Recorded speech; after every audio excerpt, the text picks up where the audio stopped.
门被轻轻推动了。来人谨慎地看了眼周围，确定没有人，才轻轻合上门，走到床边，小心地拿起一旁的枕头放在顾绵绵脸上，用力往下压，死死地摁住。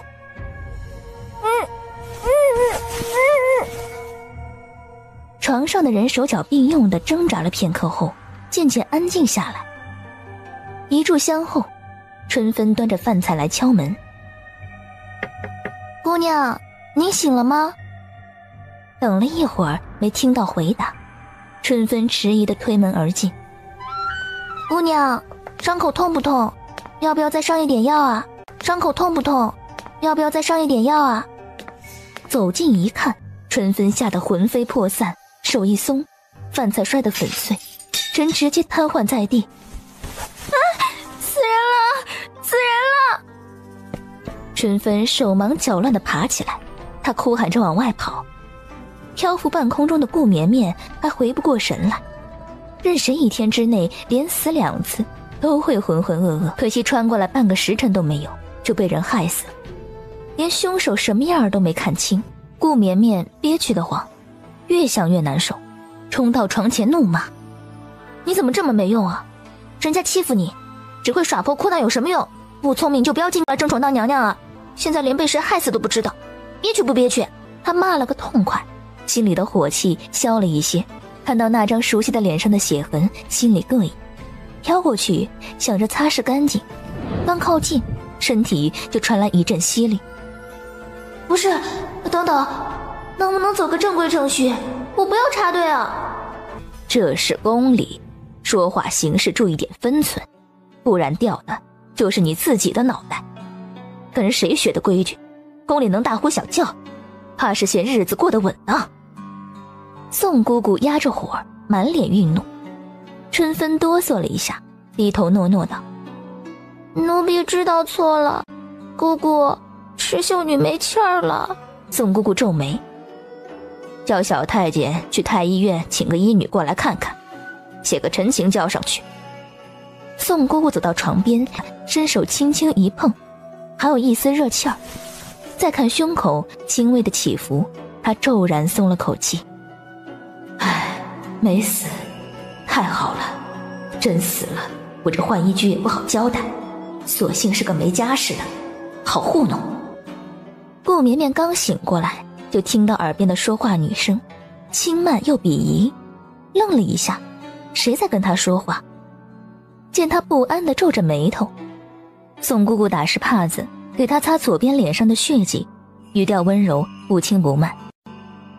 姑娘醒了就好，以后万不可冲动，您可是金贵人儿，将来说不定有大造化的，何必跟下面人计较，没得失了身份。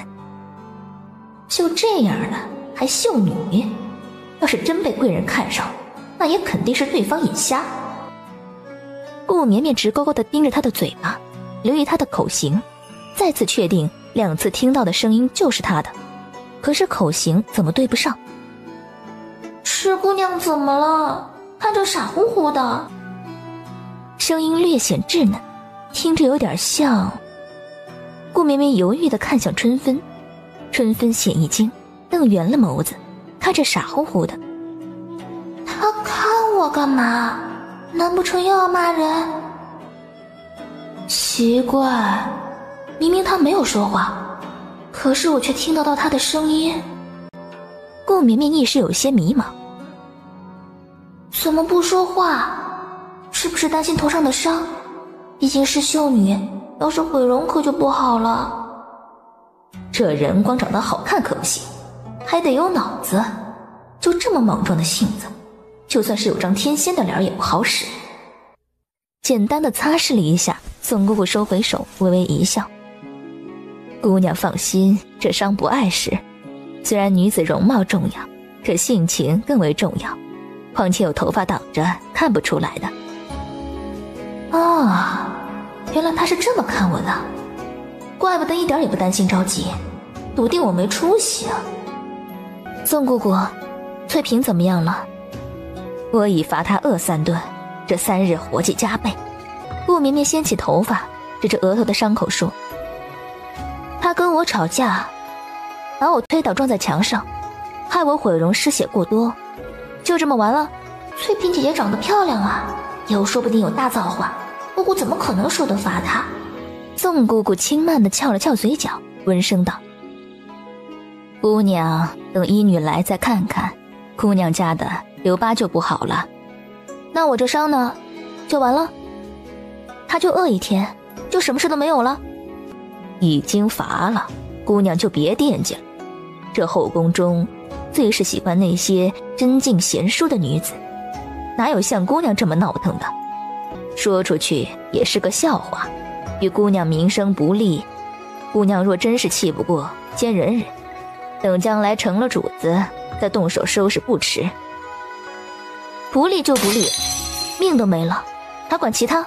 他这是谋杀，凭什么叫我忍？姑姑今天就给我一句准话，是不是以下犯上，动手伤人，就这么简单能过去？宋姑姑被碎落的瓷片惊了一下，你……倘若姑姑今天应下这话，那就别怪我再换一句闹腾。他想要我的命，我就闹得整个换一句不清净。哼，姑娘还是好好养伤才是。顾绵绵冷眼看着他往外走，忽然跳下床，一把抄起一旁的圆凳，对着宋姑姑砸下去。啊！哎呦，你，顾绵绵，你疯了！这是宫里，不是外面。哦，你应该庆幸我没力气，不然就不是痛一下的事儿了。反正伤人也就是饿3顿的事儿，这么划得来的生意，我怎能不做呢？你没完没了是吧？谁说的？我很好说话。今天就这样了，明天我再找姑姑好好谈谈心。无赖，简直是无赖！这世上怎么会有这样的人，还进宫来选秀女？宋姑姑再咬着牙出去。过了一会儿，听到外面小太监的声音：翠萍以下犯上，出手伤人，杖刑30。打了？真打假打？顾绵绵眼珠一转，蹭蹭2步爬起来，过来扶我一把。我啊，不是要打我吧？不打你，赶紧过来扶我。顾绵绵抓住他，大半重量压过去，要春风扶着他走到外面。姑姑，我知道错了，姑姑饶了我吧，我不敢了，姑姑饶了我吧。这么可怜？哎呀，好多血啊，真是可怜，30棍子下来不会残废了吧？哎呀，这要是残废了，再有贵人相助，也爬不了高这儿了。这一张漂亮的小脸，不是就没用了？真可惜。你贱人，我不会放过你！顾绵绵，你给我等着，我不会放过你的，绝不！我等着啊！扶着春芬，昂首挺胸地回到房间。春芬一走，他就瘫了，跟死鱼就差一口气了。姑娘，医女来了。顾绵绵得罪了什么？这背后好像有一只看不见的黑手在操控，有人在盯着他。这时门突然被敲响，姑娘，该用饭了。打开门，狐疑地打量春芬。姑娘，你怎么这么看奴婢？是奴婢哪做的不对吗？顾绵绵敷衍地点头。既然好了，那是不是可以出去走走了？整日在屋子里，是不是有些闷了？我还是有些头晕，一起身眼前就容易发黑。春芬满脸纠结地走了。这宫里危机四伏，她还是老实待着吧。这天站在院子里打太极拳，你是不是忘了你是来受罚的？就那么点伤，要躲在屋子里养这么久吗？我看你就是想趁机夺懒。这么凶，半夜千万别出来，不然比鬼都吓人。你给我等着，我迟早会报复回来。哟，你的屁股好了呀？你可恶！这就被气跑了。顾绵绵伸了个懒腰，这才慢悠悠地出去。姑娘，既然是来受罚的，麻烦姑娘好歹做做样子。行吧，先说好了，我不会洗衣服，洗坏了可别怪我啊。姑娘，态度请端正，这里是宫里，您又是秀女，一言一行当符合礼仪，不然别人会质疑您府中的规矩。站着腰不够直，眼睛乱瞟，跟人说话竟然还翻白眼，神情散漫，态度轻慢。这哪是官家小姐，是哪个村头扒拉出来的吧？行吧，做人要识时务，等出了这宫，他想怎么浪都可以。呵呵，是姑姑，我虽然从小没干活，但是我会认真学的，保证不给你添麻烦。那就好，挑了几件低位嫔妃的衣裙给他。晚膳前洗干净，晾晒好。贤妻的2只手指捏着一个轻便的木盆子，往井边走去。翠萍蹲在一边，狠狠地剜了他一眼。你看着他点儿，不懂得教教。知道了，姑姑。等等，你跟春秀2个人，把他俩给我隔开。春芬一看，慌忙拉着春秀过去。你笑什么？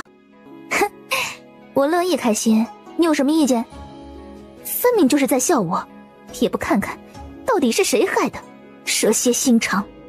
眼见2人要吵起来，春芬忙往2人跟前一挡，隔了2个人，这家还吵不起来，他也只好偃旗息鼓。夜深露重，寒气森森，呲啦呲啦，烦死了。哎呀，盯着黑沉沉的窗户干什么？大半夜闹鬼啊？他又没捅鬼窝。睡意正浓的顾绵绵脾气暴涨，抓起茶杯砸了过去。外面的声音似乎被这一声动静吓着，一下子销声灭迹了。很好，安静了。他满意的躺下，过了一会儿打起了小呼噜。等到第2天晚上，再被刺啦声吵醒的顾绵绵抄起地上的鞋子砸过去，怒吼：有本事你进来，在外面猖狂什么？外面的声音顿了一下，又响了起来。很好，顾绵绵怒极反笑，光脚跳下床，走到窗户边，凝神去听。吓死他，最好把他吓尿了，看他以后还有没有脸在宫里混了。这个声音简直是太熟悉不过。好玩吗？夜色下，他笑得有些恐怖。窗前装神弄鬼的人尖叫一声，扭头就跑。顾绵绵面无表情地盯着他的背影，缓缓露出一个诡异的笑。好啊，既然你喜欢大半夜的玩游戏，那我就成全你。完了完了，被发现了。他惊慌失措地冲进房间。大晚上你干什么呢？春秀嘟囔着翻身，竖着耳朵听外面的动静。吓死了，既然没追过来，那就说顾绵绵不知道是他。紧绷的心神松懈下来，打了个哈欠，没一会儿就睡着了。呼吸声此起彼伏的交错着，轻盈灵巧的如同一只猫。走到床边，翠萍睡梦中硬觉得不对劲儿，有一只冰凉的手在摸她。什么东西？脖子后面凉风吹过，冻得他毛骨悚然，全身僵硬不敢动。有鬼！救命！有鬼！翠萍，不要！求求你放过我吧，我没害过你，求求你不要缠着我。翠萍，翠萍，悠悠森森的女声仿佛从地狱传来。我不想死。他整个人惊恐绝望，哆嗦的把自己缩成一团。怕鬼怕的这个样子，也不知道他哪里来的勇气去装鬼吓唬他。好玩吗？不要缠着我。猛地觉得不对，试探着睁开双眼，惊愕地瞪大眼睛。怎么是你？这就叫以彼之道还施彼身。你想怎么样？你可以再试试啊，反正我有耐心陪你玩。我知错了。外面月色明亮，犹如银丝铺地。他眯着眼睛打着哈欠往床边走去，突然头皮一紧，察觉到身后不对，往前一扑，就地一滚，躲过对方手里那根长绳。是上次那个人。虽然天黑看不清对方的脸，但是顾绵绵隐隐有种感觉，这个人就是上次试图捂死他的那个。他试探着去用读心术去听，衡量了一下两人之间的距离。我只是一名秀女，你到底为何要杀我？上次动手的也是你，好歹让我死个明白吧。不动声色的靠近，顾绵绵心里暗暗盘算着，还差一点就能听到了。再往前走一步，是谁派你来的？为什么要杀我？那人察觉到不对，扭头冲了出去。我知道你是谁了，别跑！已经看不到人影了，气得跺脚。次日，阳光明媚，这天气最适合睡懒觉了。江彩月捏着帕子走进来，池妹妹近日可好？唉，不用看到你挺好。妹妹，这话何意啊？御花园，不是你推了我一把，我会扑倒丽嫔，被罚到这里？他怎么会知道？妹妹是不是记错了？当日可不止我一人站在妹妹身后。再说，我与池妹妹一见如故，如何会害你？不能让她怀疑到我身上。这就是传说中的睁眼说瞎话吧？你今天就是来看我的？看你？你是什么身份的东西？也陪我屈尊降贵的来看你？谁想来这种地方，又脏又乱。要不是表姐叫我来看看，就这有什么好打探的？打探情况？表姐？江彩月在后宫有亲戚关系。池妹妹，整日待在浣衣局闷不闷啊？有没有出去走走？最近可曾见到什么人？当然见到了，有些出乎我的意料呢。什么？他真的见到皇上了？难怪皇上今日会劝所有秀女御花园见驾。该死的贱人，都落魄到浣衣局了，有本事勾搭到皇上。妹妹，顾绵绵打了个寒颤，心里恨得要死，脸上还能对他笑出朵花来。这人也不怕精分。你什么时候见到的？可曾说了什么？不知道这贱货是不是告状了？要是连累表姐可就惨了。只是他到底怎么勾搭的陛下？昨天晚上见到的，知道我是秀女，他就走了呀。晚上？江彩月眼睛一亮，皇上是不是没看清他的脸？那我不是可以？要是能知道各种内情就好了。对啊，天那么黑，谁看得清长什么样子啊？要是能看到脸，白天没空，他晚上也要一个个去摸清底细。那你们都说了什么？好妹妹，你就告诉我吧。当然可以啊，只要我们是好姐妹呢。那妹妹快说。蠢货，不过要是不蠢，我也没这个机会。晚上我睡不着觉，在外面穿着白衣，披散着长发，在月光下跳舞。他说是宛如月中仙子呢。顾绵绵故作羞涩地低下头，心里吐槽的不行。白衣披头散发，那不跟女鬼似的吗？仙个屁！是这样啊。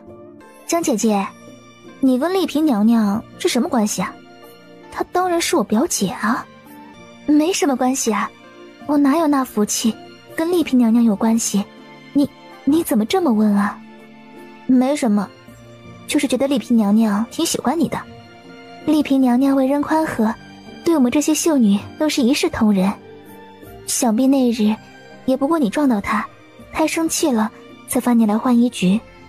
心里惦记着事儿，他敷衍了几句，转身就走。也就是说，丽嫔叫江彩月来打探她的情况。昨夜那个人跟丽嫔到底有没有关系？午后的日头偏西，顾绵绵眯眼盯着天边打了个哈欠，正准备去睡个午觉，就看到有两个人背着光，气势汹汹而来。来者不善呢，丽嫔的大宫女青花趾高气扬地走过来，身后跟着的小宫女手上抱着一堆衣服，站在顾绵绵面前。她不客气地吩咐道：顾秀女，娘娘说了，既是来受罚，就要做出样子来，这些衣服就麻烦姑娘洗干净了，我家娘娘可等着穿呢。娘娘怎么换下来这么多衣服啊？我家娘娘爱干净。青花轻蔑地瞥了她一眼，娘娘可是交代了，多给你找些活儿，今天务必不能让你去御花园见到陛下。等我回来洗可以吗？我下午还有事要出去一趟呢。不行，姑娘撞伤的娘娘身上都淤青了，如今只不过是让姑娘洗几件衣服，姑娘就推三阻四，可见姑娘心里必然是不知错。可那明明是江彩月推我，江姑娘是娘娘的表妹，娘娘怎么会罚她？姑娘还是别找理由推脱了。两人真的是亲戚。顾绵绵目光微动，试探道：青花，这浣衣居太不安全了，昨晚竟然有人要杀我，你帮我跟娘娘求求情，让我回储秀宫吧，我想回家了。姑娘慎言，这宫里日夜有人巡视，哪会有贼人？装可怜也没有用，谁让你惹娘娘生厌？回家？不回家，你还想留下来当娘娘吗？秀女必须等待选画像画完才能离宫，回家静候旨意。姑娘不要心急。没听到关键的，顾绵绵心下有些失望。难道那人跟丽萍没关系？可是不应该呀。慢吞吞地洗着衣服，她忽然想起什么，抬头扫了眼，冲翠萍勾了勾手指：过来。我没干什么。问你点事儿。御花园，男子身穿黑色玄服，静静地站在亭子里，居高临下地望着下面。一群秀女花枝招展，笑语艳艳地站在花林里嬉戏打闹。别说男人，就连武常这样的小太监都看得心头一动，上前一步，小声地提醒心不在焉的主子：陛下，您要下去看看吗？看什么？哼，言行不一，心思驳杂，也只有一张皮能看。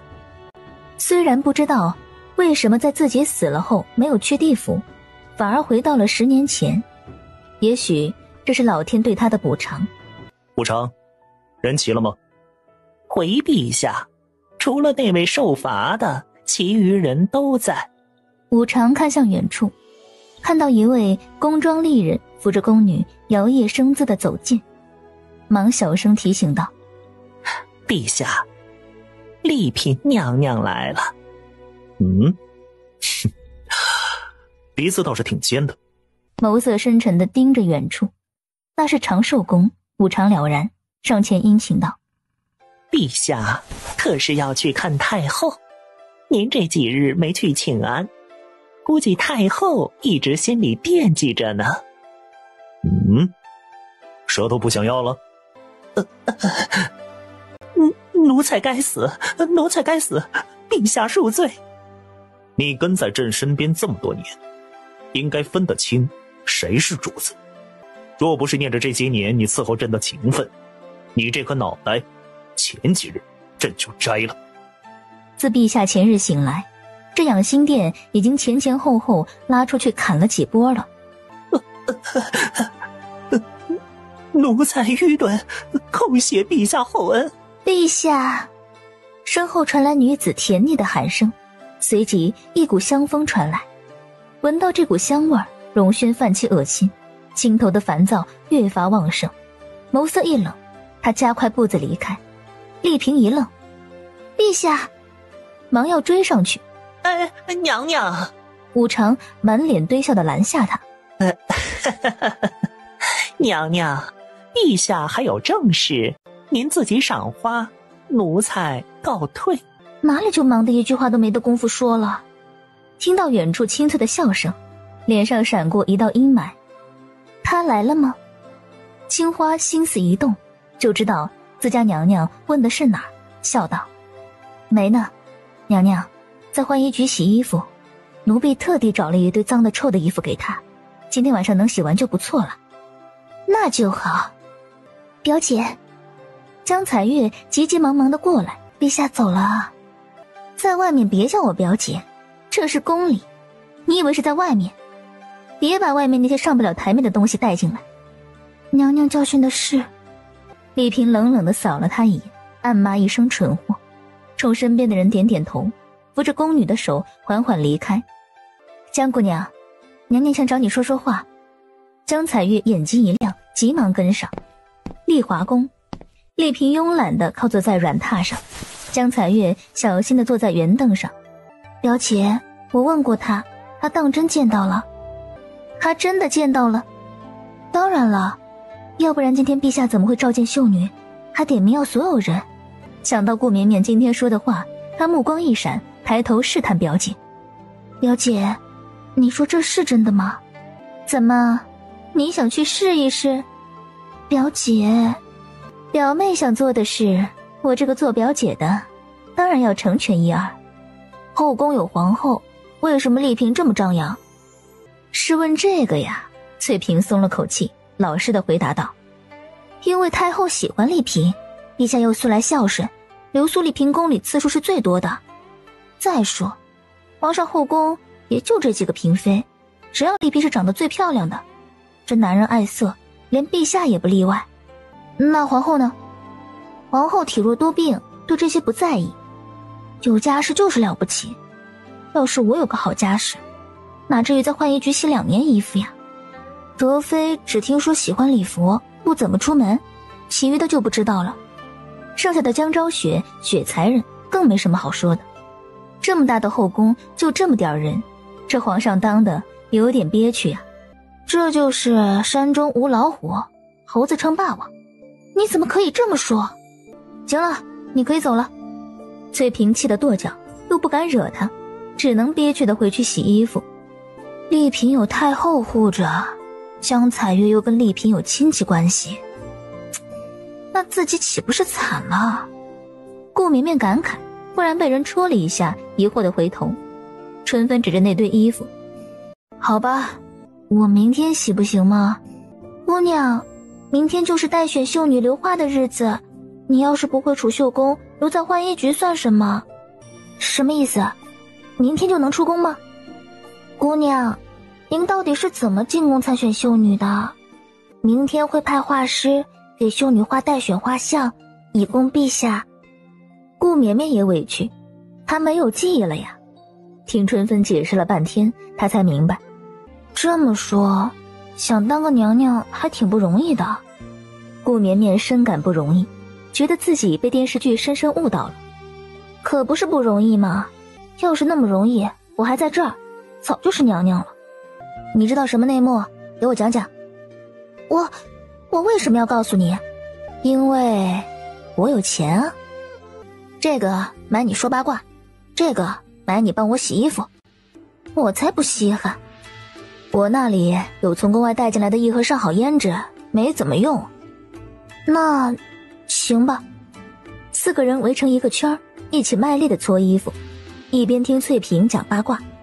宫里规矩严格，禁止宫女们四处走动，哪有那么容易见到皇上呀？要是一个不小心没见到皇上，恐怕先被当成刺客打死了。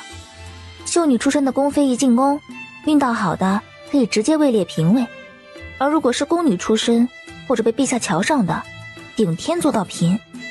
先皇更喜欢民间女子，有位娘娘特别得先皇宠爱，后来失宠，在冷宫生下一个死太后就疯了。宋姑姑高声咳嗽一声，警告地扫了4人一眼。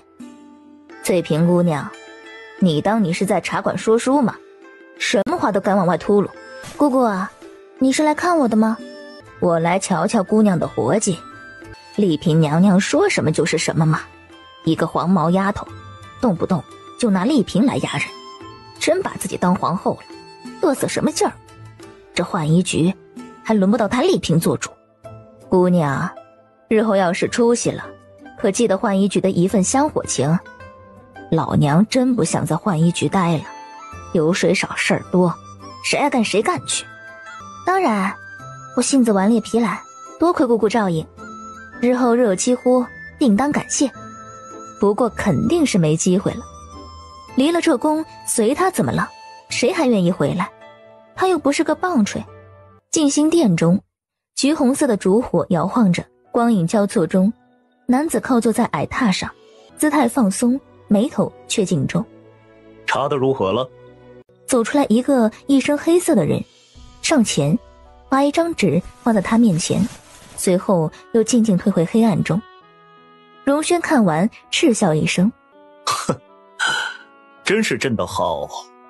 词在舌尖打了打转，荣轩咽了下去，转而道：立位清查一遍，一点可疑都不允许放过，另分出一部分由暗转明。是，陛下。给朕盯住。面无表情地盯着脚尖，随手把写满字的纸扔进火盆。把人带过来。是。很快，蒙眼绑手的老者被带上来，瞧着50-60岁，发髻灰白，身材矮胖。荣轩抬抬手，立刻有人上前扯开他蒙眼的布。赵密眯着眼抬头，看到一抹明黄色。赵太医，你说朕为什么大半夜的把你请来呀？赵密一抖，喉咙发干。臣不知。不知？哼。荣轩挑眉，随手扔下一张纸，那纸上写满了赵家的人名。再说一个不知，朕就砍赵家一个脑袋。就是不知道这赵家有多少脑袋够朕砍。哼。不过无妨，赵氏一族不够，那就再加上方氏、王氏2族如何？若是3族不够，那就9族可好？反正谋逆当诛9族。完了完了，陛下真的知道了。眼前天旋地转，赵密扑通摔在地上，犹如一滩烂泥。还不到时候，这回朕有的是耐心与时间。小太监轻轻地在殿外唤了声，武常抬眼扫了眼陛下的脸色，轻轻地退了出去。不是说过没事别打扰了，不想要你的脑袋了啊？师傅，丽嫔娘娘派人来说是心口疼。等着，陛下，丽嫔娘娘派人过来了。荣轩抬手示意，赵密被密卫带到密室去，抬眸望向武常，声音喜怒不明。说什么？说心口疼，想见陛下。荣轩冷笑，一眼沉思了半天。下午发生了什么？回陛下。把江彩月去换衣局的事，又把他跟丽嫔之间的对话一字不差地复述一遍。总算是有点用了。感觉脑袋保着的御前大总管武常轻轻舒了口气。既然他们费心给朕准备了惊喜，朕怎么能不去呢？丽华宫外的小路前，女子身穿白衣，远远瞧着，黑乎乎的夜里看不清人，只看到一件白衣挥动着，怎么看怎么觉得有几分诡异。武常，你说美吗？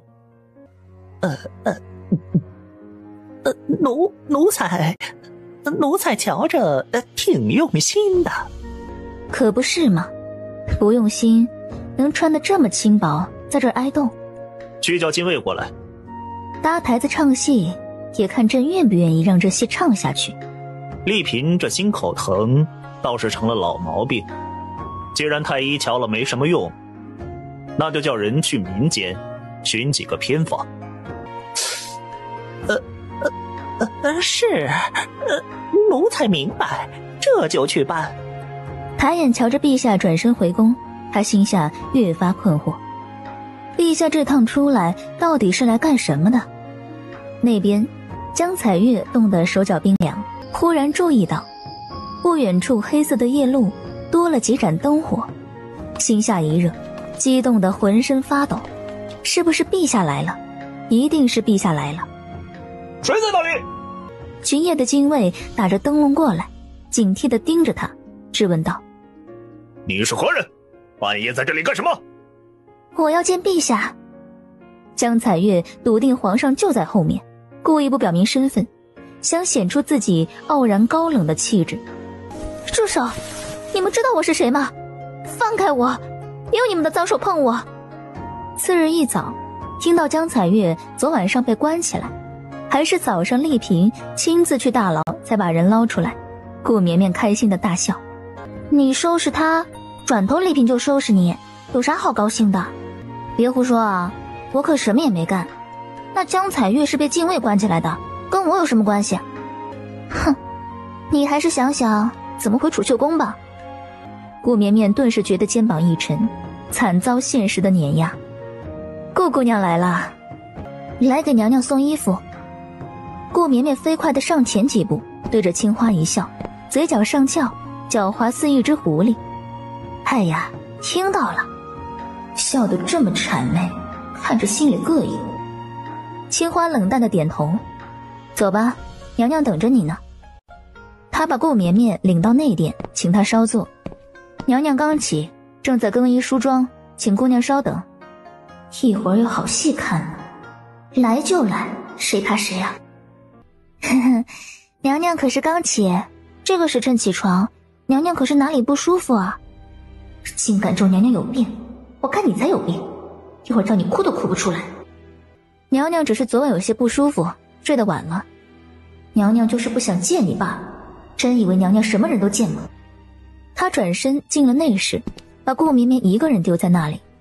这时门外进来一个宫女上茶，顾绵绵警铃大作，紧紧盯着她，更是集中精神用读心术去听。果然心里有鬼，他在看什么？凶得跟要吃人似的。这就走了。顾绵绵松了一口气，随即又疑惑，是不是这茶有问题，被下了药？扑倒的时候一定要记着拽开腰带，看腰蛮细的，不知道摸起来怎么样啊？顾绵绵眼皮子一跳，顾不得回头看，直接往里面冲去，嘴里高喊：娘娘，不好了，有个疯子冲进来，意图刺杀娘娘。身后冲过来的小太监收不住力道，一头撞在椅子上。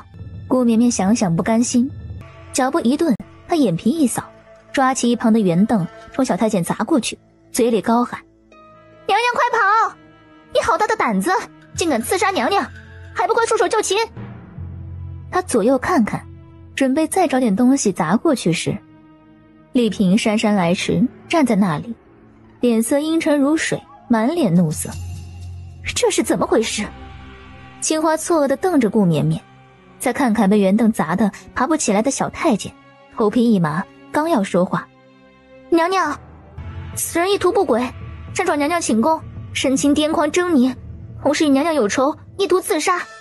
娘娘万不可心软，放过此人。胡说！明明你我有私情。说，是谁派你来的？竟敢如此胆大妄为，擅闯娘娘寝宫，是不是不想活了？娘娘说要诬陷他跟自己有私情，可是这么凶。顾秀女，你在我这店里打砸伤人，是谁给你的胆子？是娘娘给我的胆子。顾绵绵昂头挺胸，正义凛然，保护娘娘的心让我变得勇敢。放肆！丽嫔厉声喝道，牙尖嘴利，你当这里是什么地方？拖下去，叫人好好教他规矩。宫女逼上前来，顾绵绵闪开，高声叫道：慢着，我不知道我哪里触怒了娘娘，令本宫心烦就是你的罪过。顾绵绵躲开逼近的宫女，呲溜一下窜到对面去。跑？你又能跑多久？丽嫔轻笑，哼，再去叫人，我看他能躲到天上去不成？这后宫莫非丽嫔你一手遮天？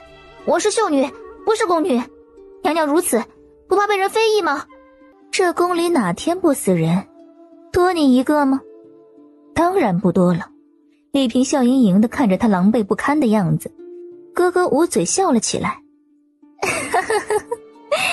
你看他那样子像什么？奴婢不知。丽嫔笑得花枝招展。笨丽想逃出猎人手里的小雀呀，你看他扑腾得多用力呀。几个宫女一拥而上，顾绵绵被死死压在了最底下，动弹不得，恨得咬牙切齿。这个女人简直疯了。娘娘，小太监跑进来，武长公公来了。定是陛下念着我了，还以为陛下生气了呢。陛下怎么会生娘娘的气呢？娘娘可是这宫里最受宠的。混说什么？奴婢说的是实话。青花笑道，扶着他往外走去。我能问个问题吗？他晃了晃头，睁开眼，气喘吁吁道：当然不能，我可不敢跟你说话，快闭嘴吧，一会儿娘娘来了，你可就惨了。真有劲儿，够能折腾的，怪不得娘娘要收拾他。武常是谁啊？几个宫女在心里异口同声的道：陛下跟前的御前大总管呀。御前？顾绵绵眼睛一亮，暗暗提劲儿：皇上，您怎么来了？宫女们一愣，手上力道一松，顾绵绵趁机爬起来就往外面冲。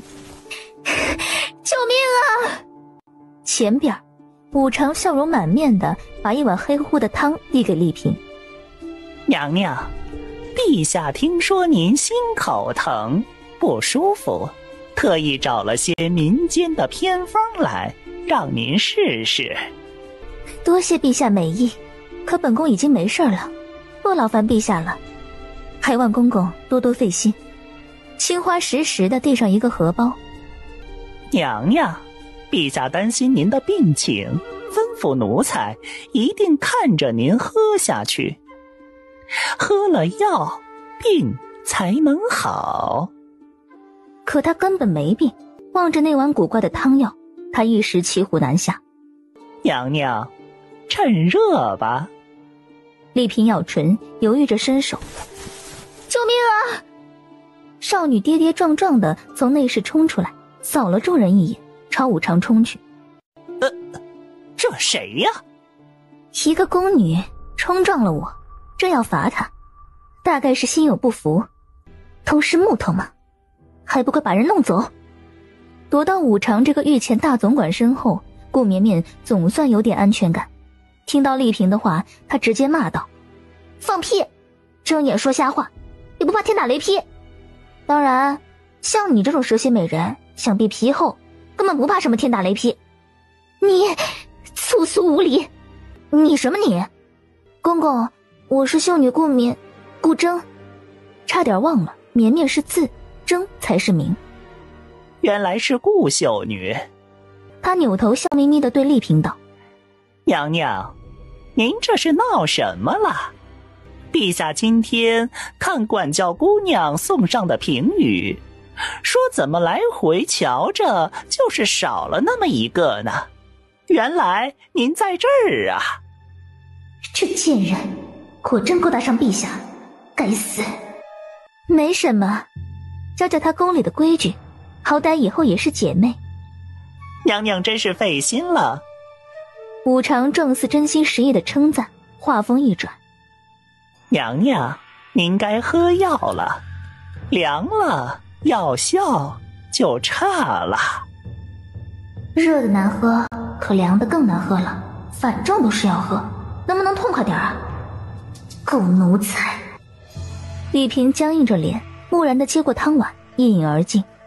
娘娘好好休息。转身离开时，问顾绵绵道：顾秀女，画师都在储秀宫等着呢，您可要尽快回去才成啊。多谢公公，我这就回去。刚要走，想起什么，娘娘，我可以走了吗？送来的衣服，你有没有哪不满意的？若是有，还是趁早说出来，不然我回到储秀宫，你又说哪不好，我可不认。武常故意停下，笑呵呵地瞧着。这还是个暴脾气的。让他走。两人刚出去，就听到里面传来一声惊呼：娘娘！哼，活该。顾绵绵对武常认真的道谢：今日多谢公公。姑娘不必客气，您可是有福气的人，必能逢凶化吉。不然怎么就来得这么巧呢？要不要奴才派人送您回储秀宫啊？会不会太麻烦公公了？哎，举手之劳，不值当什么的。武常一招手，旁边凑上来一个机灵小太监：师傅，您老人家可算用得上我了，别贫嘴，送顾秀女回储秀宫。哎，好嘞。奴才小桂子给姑娘见礼，师傅让我送她，是不是有啥意思呢？是不是暗示我先混个脸熟呢？德妃今天一早给太后送了一摞超好的佛经，可惜今天陛下没去给长寿宫。听在顾绵绵耳朵里叽叽喳喳的不停。那丽嫔都快失宠了，还这么嚣张，就算有太后护着，又能咋样？公公，丽嫔娘娘一贯如此吗？娘娘的事儿，奴才怎么好说？这说了不是给人留把柄吗？我可没这么傻。娘娘定是极其受宠，不然也不会如此率真。笑死我了！见鬼的率真，咋不直接说？贵公公，喊声打断了顾绵绵的注意力。公公来了，可是陛下有旨意？并无，师父吩咐我送这位秀女回来。顾秀女的画像评语别忘了，上可询问过呢。我明白了，等弄好后我亲自送去，老公公费心了。那咱就走了。越是底下人，越是知道上位者的秉性。顾姑娘，您的屋子我一直给您留着，您跟我来。那真是谢谢姑姑了。少女依在床前，脸色苍白，神色倦怠。姑娘，你让我做的事我都做了。那顾绵绵回来了。什么？她真的回来了？表姐不是说，该死的贱人，算她运气好。可不是运气好吗？可听说送她回来的是静心殿前伺候的公公呢。什么？江姑娘，你答应的。拿着滚，把你的嘴闭上。要是说了不该说的，小心点。当然，奴婢一定说。怎么了？姑姑，有事？姑娘，在储秀宫这儿门别栓，晚上会有人来查看秀女睡姿。什么？这么丧心病狂，连睡姿都要管？姑姑有什么事请讲。顾秀女，教规矩的时候您不在，所以明天我会给您补上课程。另外，您需要准备一样才艺跟待选画像呈到御前。才艺？什么才艺？是的，最迟离宫前交给我。您需要什么东西都可以跟守在外面的宫女说。您好好休息，奴婢先告退了。一炷香后画师会过来，宫女会来叫您。顾绵绵一脸懵逼，恍恍惚惚地看着他出去。天哪，这日子怎么过呀？琴棋书画他一样不成，贞藻女工他一样不懂。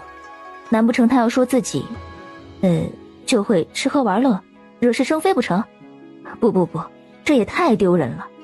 姑娘，画师到了。他淡定的点头，抬脚往外走。天啊，他都不梳洗装扮的吗？这发髻是怎么梳的？怎么好意思顶着出门啊？姑娘，这是待选画像。什么？要不奴婢再等您1刻钟？片刻后，能帮我梳一下头发吗？愿意，当然愿意。奴婢不会梳太复杂的，姑娘不要嫌弃。不嫌弃，哈个守废的哪有资格嫌弃别人？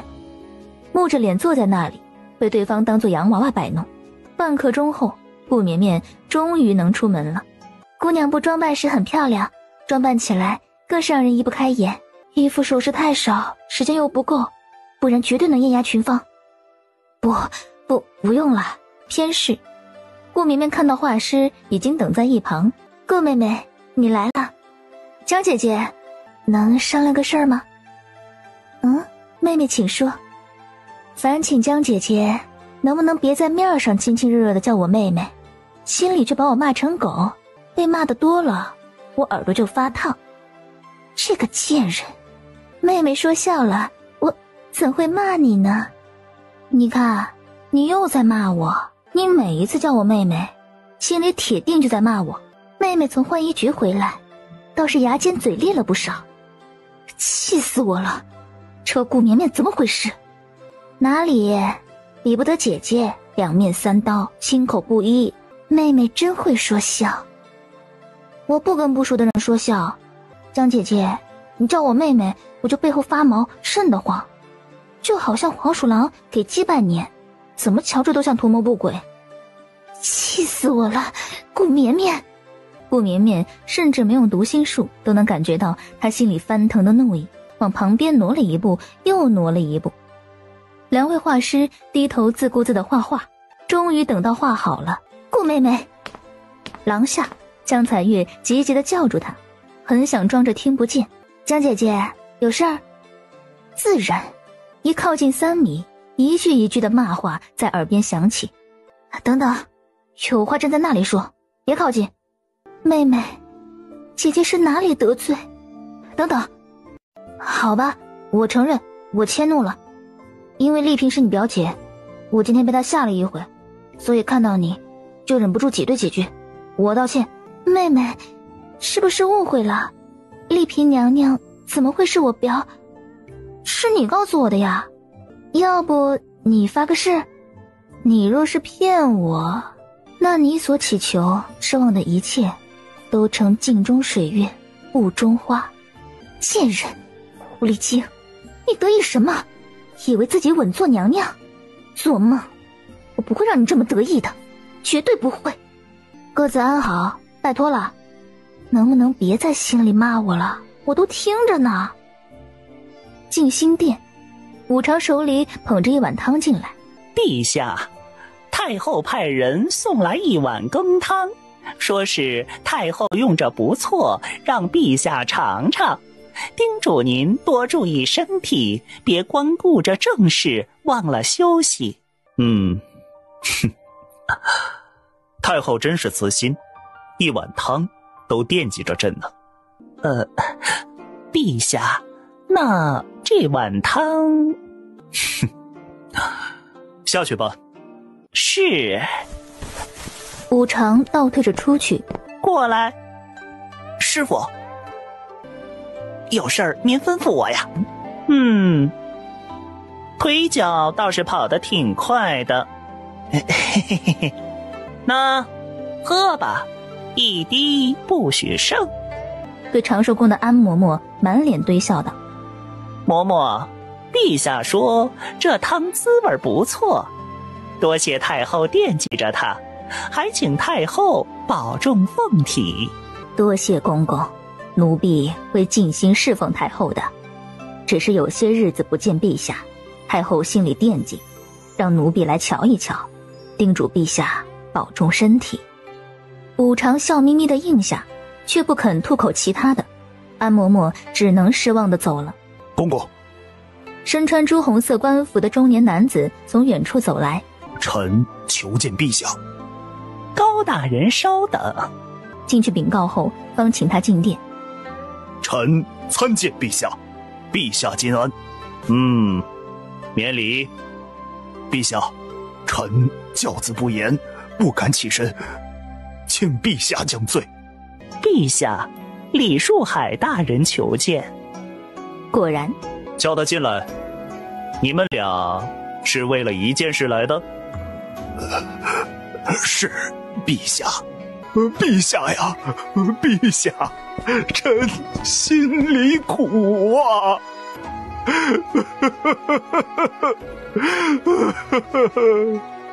别说，好久没听到李清家的哭声，还真是有些怀念。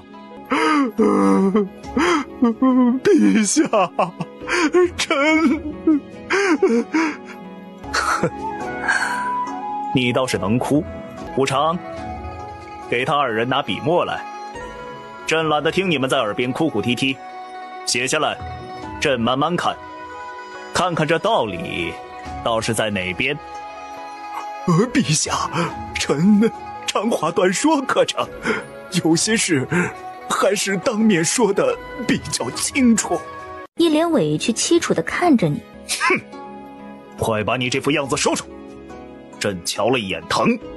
陛下，臣也想当面说。那就讲，1人3句，多了就给朕滚。君臣之道，你弱他强，你强他就弱。李树海，你先。近日马场，高昌之子蓄意谋杀，纵马踩踏陈幼子，陈幼子如今性命垂危呀！陛下，陈幼子年幼，才16啊！荣轩垂眸深思，思绪不免飘到上世，李家幼子被高家长子纵马踩踏，高家长子随即被李家殴打重伤，闹至御前。当时自己各打30大板，便按下此事。可2天后，高家长子身死。陛下，臣子性情虽然顽皮，却不曾这般恶劣，其中定然有误会。此事还未查明，臣子已被李家人打成重伤。不问缘由，还要如何缘由？那可是众目睽睽之下。众目睽睽之下又如何？越是众目睽睽下，越是容易被人钻空子。难道李大人身为京中府尹，这个道理还不懂吗？不及高大人这个刑部侍郎见识多广。李大人既然知道自己见识贫瘠，就请三思而后行，免得徒增笑柄。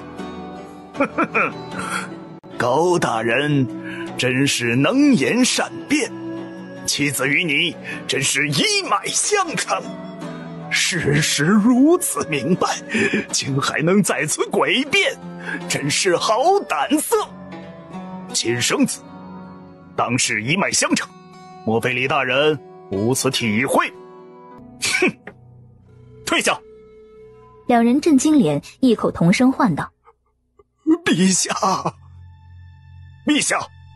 武常，是，两位大人，请吧。叫2名太医去2家守着，等他们伤势好转后，着大理寺主审此案。谨遵圣谕。谨遵圣谕。明明是同一条出宫路，可两人偏偏走出老死不相往来的架势。派人去盯着。赵密那里如何？赵大人说日子太久，毒性太深，解药制作恐怕不易，只能尽力而为，期间需禁欲。恨意翻滚盘旋在心口，令他日夜寝食难安。陛下，太后派人来，请陛下去长寿宫用膳。哼，真是与梦中的分毫不差。母后，您真是朕的好母后啊。长寿宫中，太后依然在矮榻上闭目养神。安息，你说陛下怎么最近也不来长寿宫了？靖王也好些日子不来请安了。哀家还真是惦记着他们兄弟呀。娘娘，陛下定是政务繁忙，挤不出空闲时间来。您若是想靖王，奴婢派人去说一声，保准儿您明天一早就能见到靖王。这孩子最近也不知道在忙什么。算了，不管他。陛下呢，可说来用膳？武常公公说陛下忙完了就过来。安嬷嬷话音未落，就听到一声通传：皇上驾到！母后吉祥，母后近来可好？好，只是许久不见你，有些惦记着。陛下可要顾着身体，多注意休息。我怎么听着陛下前几日召了太医进宫，可是哪儿不舒坦？只是春季有些咳嗽，叫人来例行诊脉罢了。这套茶盏是靖王送来的。靖王送的东西无论什么都会被他放在跟前用。是他往日整日在跟前嫌他闹腾，几日没瞧见，我倒是挺想他的。据说是他亲手画的图样，瞧着倒是有几分别致。太后，皇上，该用膳了。简单的用了几块，自己就放下筷子。怎么就吃了这么点儿？可是不合胃口。最近喝药，胃口有些差。是药3分毒，陛下还是要注意才是。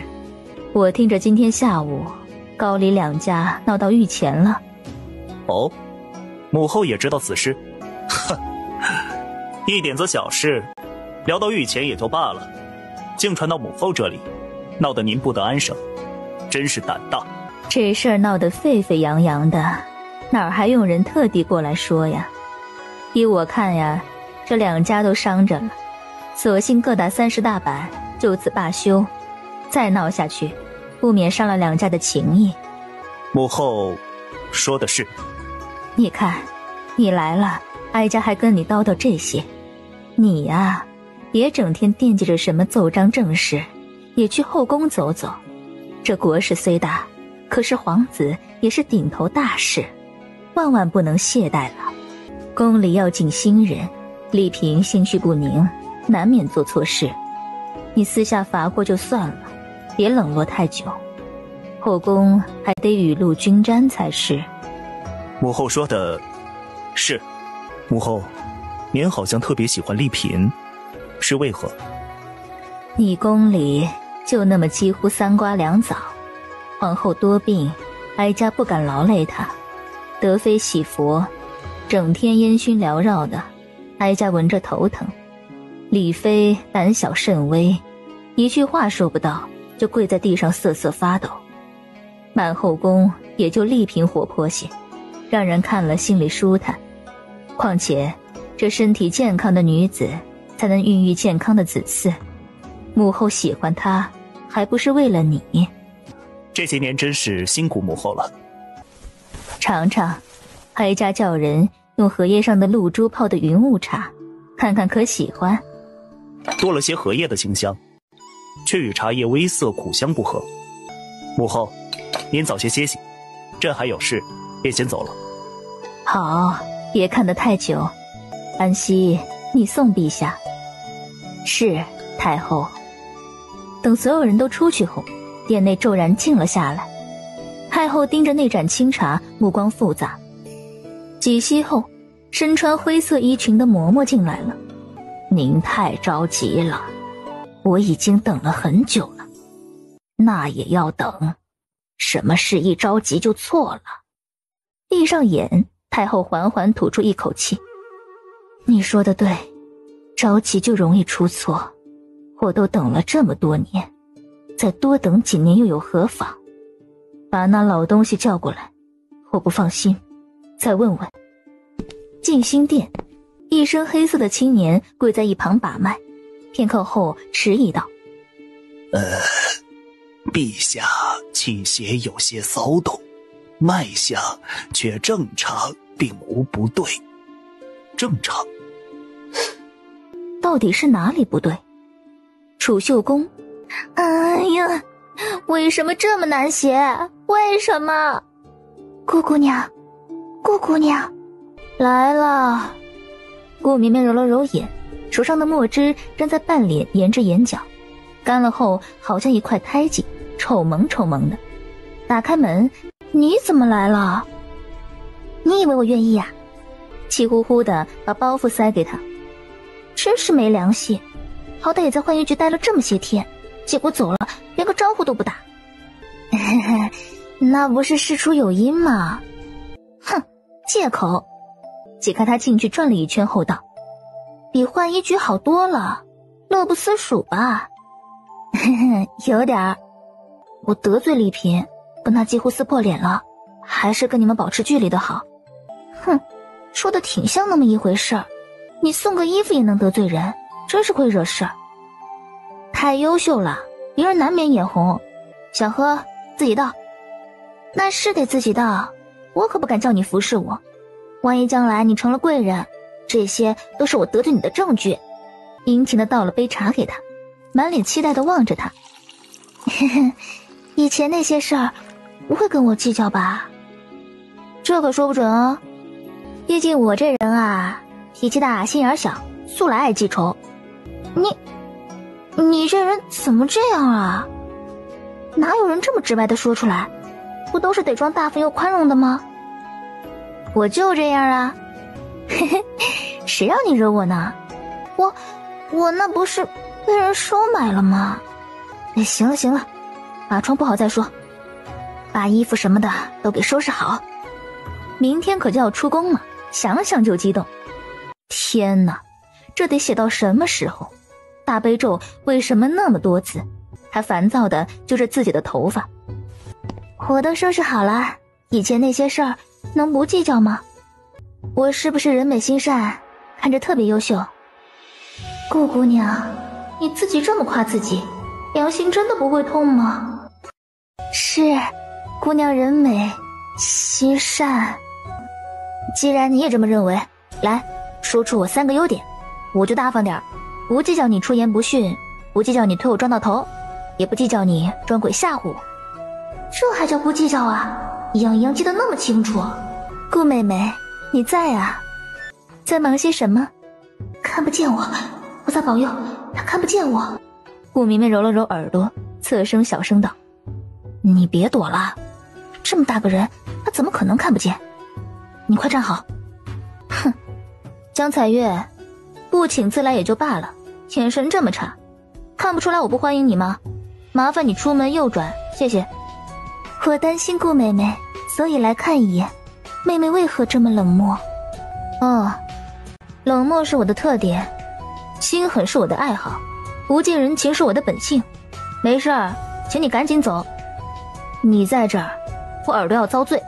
妹妹跟这宫女还挺熟的，跟你比起，肯定是熟的。能走了吗？贱婢，走就走，顾妹妹不欢迎我就算了。翠萍，你跟我来。贱婢，竟敢糊弄我！翠萍一惊，下意识地看向顾绵绵。看什么？叫你干活的。你看满地的纸团，乱七八糟的，赶紧给我收拾了。还有那边的灰，一摸一手的黑，还好意思站着看，动作快点。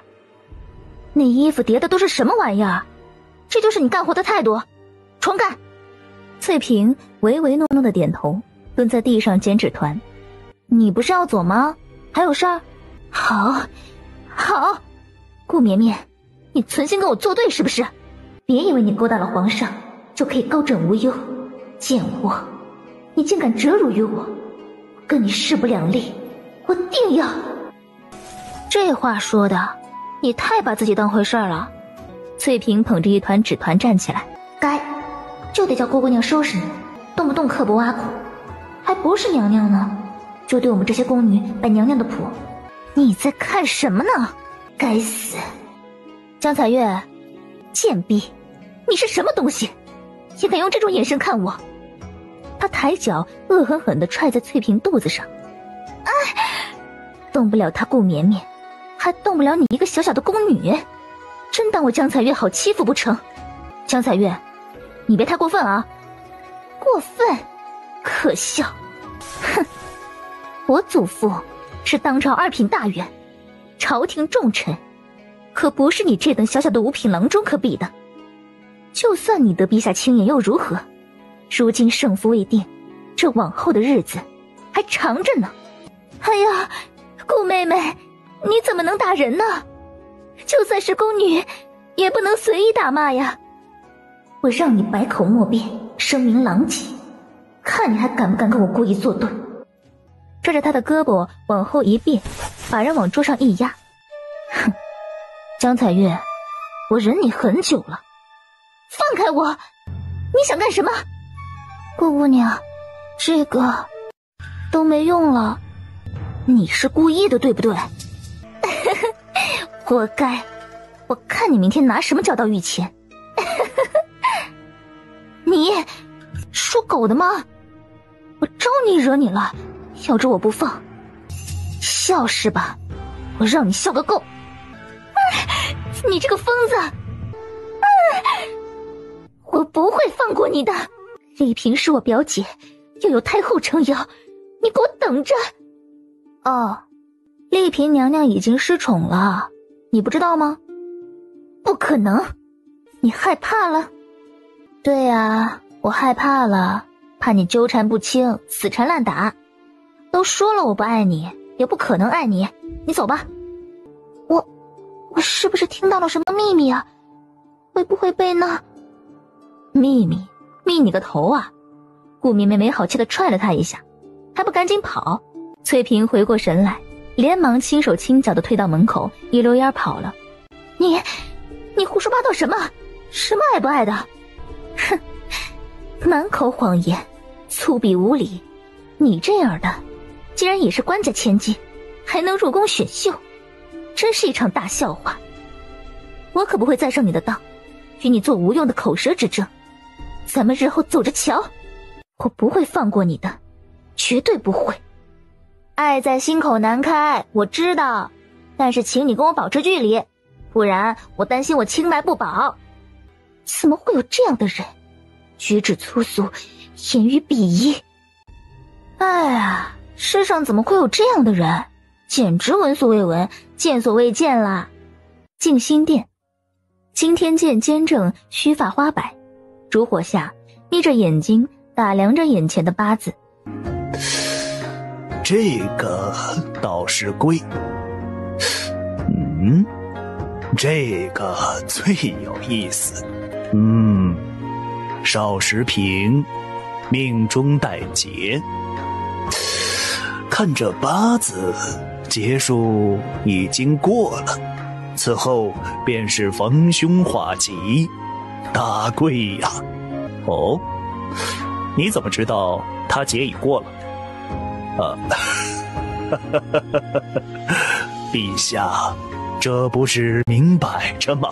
若是没过，老臣也看不到这个八字啊。朕叫你来，还有一件事。无常，武常恭敬地拿出一页纸递过去。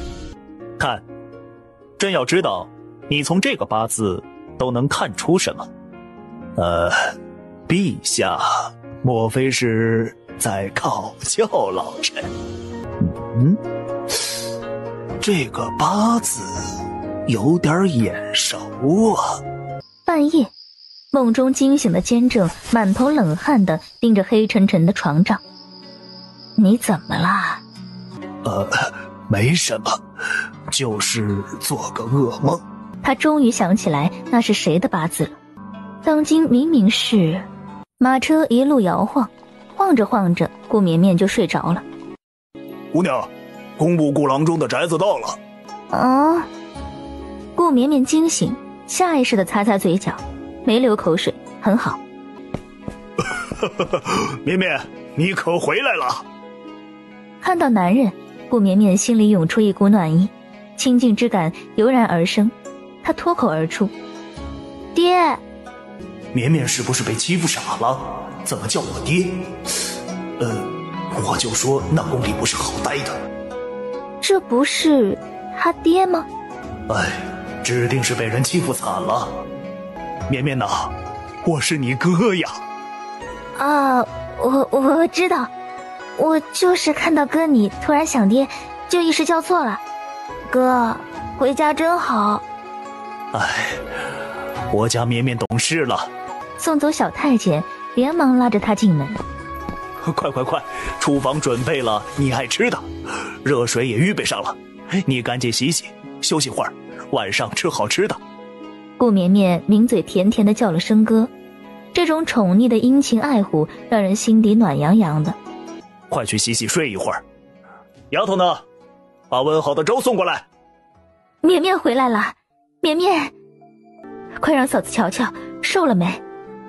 拉过顾绵绵，亲昵地摸着她的手。娘，前后也不过半个月，哪有什么瘦的？那可是皇宫，寻常人去不得的地方。哼，别回来才好呢。怎么跟姑姑说话的？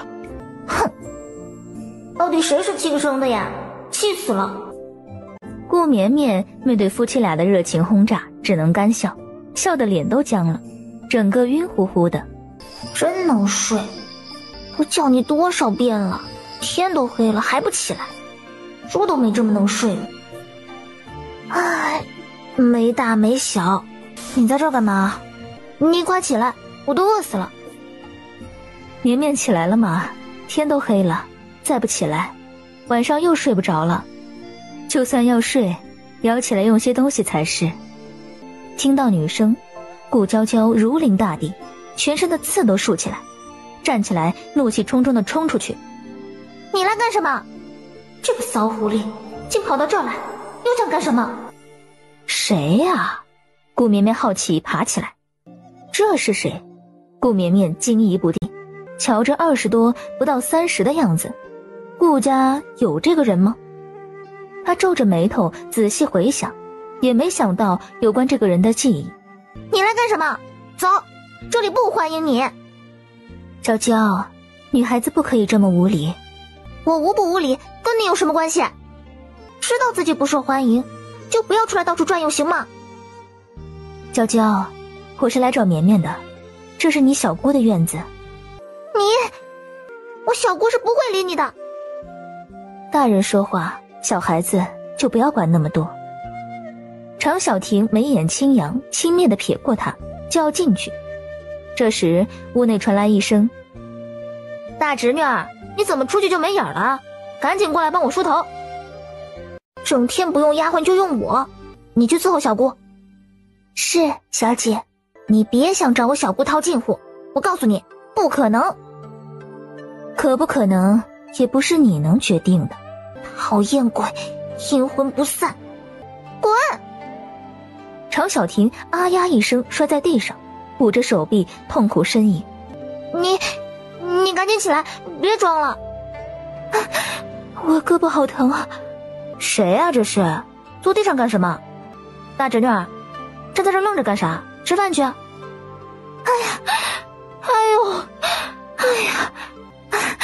我的胳膊。顾绵绵本不想搭理他，见状眉眼一挑走近，就听到：这个死丫头，我非得给她一点颜色瞧瞧，不让她哭着认错。这位大姐，你哪只胳膊疼啊？谁是你大姐？老娘还是一枝花呢。刚刚摔下来撞着了，好疼啊！不知道是不是伤到了骨头。哪个胳膊都不疼，不过不疼怎么收拾那死丫头呢？那麻烦了，那得看大夫。疼！你弄疼我了。我这是给你治病呢。你看右胳膊是不是好了？这就叫疼痛转移法。左胳膊一疼，右胳膊就好了。胡说八道！我从来没听过什么转移法。那是因为你从来没遇到过装病的呀。这位大姐既然不舒服，就让她好好卧床休息啊，别让她出来乱走了，不然受了伤就是你的错。是，吴小姐。立刻强硬地扶着常小婷要走。走吧。顾绵绵冲着顾娇娇招招手，小姑娘得意冲常小婷哼了哼鼻子，飞快地追上去。身后常小婷气歪了脸：你不准搭理她，你要是搭理她，我以后都不会理你，你求我也不会。哼，知道我是谁吗？我可是你小姑，还敢对我指手画脚，欠收拾。就比我大2岁而已。顾大人看到女儿，先数落几句：叫你去叫姑姑，怎么磨叽这么久？哈哈哈！绵绵来了，快坐，都是你爱吃的。哎，那宫里头虽好，但是太熬人了。哼，什么嘛，不回来天天念叨着，回来了更是念叨个没完，一个两个，讨厌死了。好大的醋味儿啊！没得意显摆一会儿，就被顾氏夫妻俩摁在桌上关怀个不停。绵绵快吃啊，这个狮子头、炸小鲫鱼可都是你嫂子做的，还有这个白菜心儿，鸡汤里煮的，可鲜了。哼，那宫里啥好吃的没有？你这丫头怎么一点都不懂规矩？顾绵绵忽然一震，眼睛死死地盯着顾大人手上虎口处的黑痣。顾云腾，你个小丫头，又没大没小，说了多少遍不许叫我名字，要叫哥。你个小丫头，又没大没小，说了多少遍不许叫我的名字，要叫哥。那个青年也总是这样，一边训着他，一边又偷着心疼。你总是这么爱管我，可是后来怎么就不管了呢？你竟然哭了。嫂子，我想你们了。顾云腾一家3口被顾父紧急叫回去，他贪玩赖在度假区，晚上却听到飞机失事的消息，一家3口无人生还。我没干什么呀。怎么哭得这么厉害？快别哭了呀，要不脸就不好看了啊！我就说宫里不能去，看看被欺负的，你说你真没用，但凡你厉害点，别人也不敢欺负绵绵呀。不哭了。哼，什么嘛，我才不羡慕呢。顾绵绵哭够了，看着委屈又羡慕，硬是把自己气成河豚的小姑娘。走，今天晚上给我暖床。我才不要呢，一会儿洗干净点啊。我天天洗澡的。过了2天，他偷偷摸摸的拿着一本小册子过来。你好好看看，别着急，选一个喜欢的。顾绵绵奇怪的打开，哥，你从哪儿弄的呀？啊，问媒婆买的呀。这上面都是些跟咱们家门当户对的。妹子，咱自己知道自己啥情况，其大非偶。要是万一找个高门大户，那你要是被欺负了，哥我都没法帮你去揍人呢。你先瞧着，没有喜欢的，咱就等到年底，到时候进京赶考的举子多，咱再挑个中意的啊。哥，你不怕被人举报啊？1个月还没到呢，保不齐那皇帝真眼瞎呢。没事儿，要是被人知道了，就说给佼佼选婿的。哼，1个2个就会欺负我，谁让你是大侄女呢？老爷，管家那边有事找您。我这就去。哎，问你个话，是你娘那边的？是我娘堂叔叔的堂妹，说是来散心，结果来了之后才说丈夫死了，在族里待不下去，想投奔我娘，住下就不肯走了。就是你姨娘了？什么姨娘？她算哪门子姨娘？做梦都别想。放心，妾这个东西关键还得看男人。我爹他没拒绝啊，还骂我要对他客气点。对客人可不是要客气点，人家又没直白的说要当妾，我哥要怎么说？总不能说我看不上你吧，不可能娶你吧？信不信他转头就吊死在大门口？那多吓人，那门以后还能要吗？怂货，等着，过2天我就把人轰走。小姐，门房送来一张帖子，说是江大人府上送来的，请您去赏花。江大人？谁啊？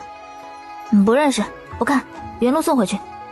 小姐，就是那个吏部尚书的家呀。等等，2品，姓江？是啊是啊。哼，这哪是请花的帖子呀，这分明是战帖。就说我没空，不去。干嘛不去啊？那可是2，你看上面还说携带亲眷呢，我跟娘也可以去哎。真以为人家是想请你赏花呀？这分明是鸿门宴，就说我不敢去，生怕江大小姐给我使什么阴谋诡计。那可是吏部尚书，小姑姑，你能不能别使小脾气？就说去。去什么去？不许去！江彩玉指不定心里打什么鬼主意呢。来者不善，善者不来。这1个月哪儿都不许去。你就会欺负我。顾小姐，顾小姐，不好了！老爷他，老爷跟常姨娘睡了呀！闭嘴！小厮吓得一哆嗦，连忙捂嘴。走，该死的，他还没想好怎么把人轰走，他倒先下手为强了。小的脑袋就懵了，立刻跑过来找顾小姐了。当时书房里有没有其他人？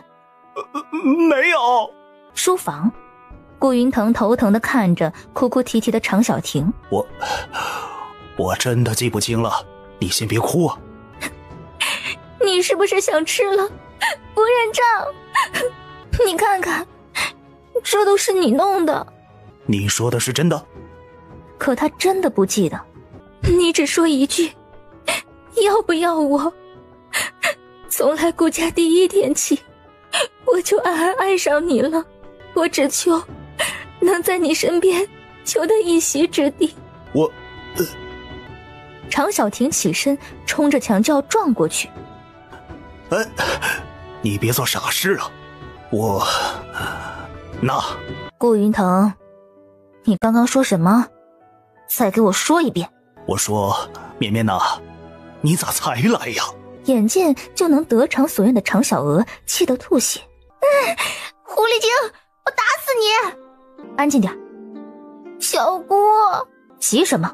哥，你过来，我问你2句话。娇娇，爹也不知道为什么会这样啊。那对得起我娘吗？我恨你。到底是怎么回事？是你叫他来的，还是他自己过来的？我不清楚，厨房送来的酒我喝了几口，觉得有些困，就趴一会儿。哥，你到底睡了没有？你一个姑娘家，怎么能问出这样的话来？我也不知道自己到底睡了没有，只是记得模模糊糊，好像是抱住一个人。不可能啊，我酒量没这么差的呀，我们顾家可没有纳妾的呀。难道是酒里下了药？在门口听着，我不出来都不许进。绵绵，我该怎么办？顾绵绵没看他，直接走到桌前看那一壶酒。你以为把酒倒了就可以了？只要这里面装过药，大夫就能查出来。镇定，别怕，他是故意吓唬我的。我不懂你在说什么。你怎么可能不懂？不懂你就不会在这里了。你从哪儿弄来的药？冷静，冷静，他是故意诓我的。只要我不承认，他拿我没……我不懂你在说什么。哼，你从哪儿弄来的药？他是故意诓我的。只要我不承认，他拿我没办法。你大概不知道，每个药店对这些特殊用途的药都会记录下买者。你嘴硬，就不知道帮你买药的人是不是也嘴硬啊？你别想随便找个人来诬陷我，我是不会屈服的。大哥，去衙门告状，告常小婷诬告朝廷命官，设计毁人清白。他想干什么？故意吓唬我？不行，不能报官。门外，顾云腾父女也被吓了一跳。门里，怎么？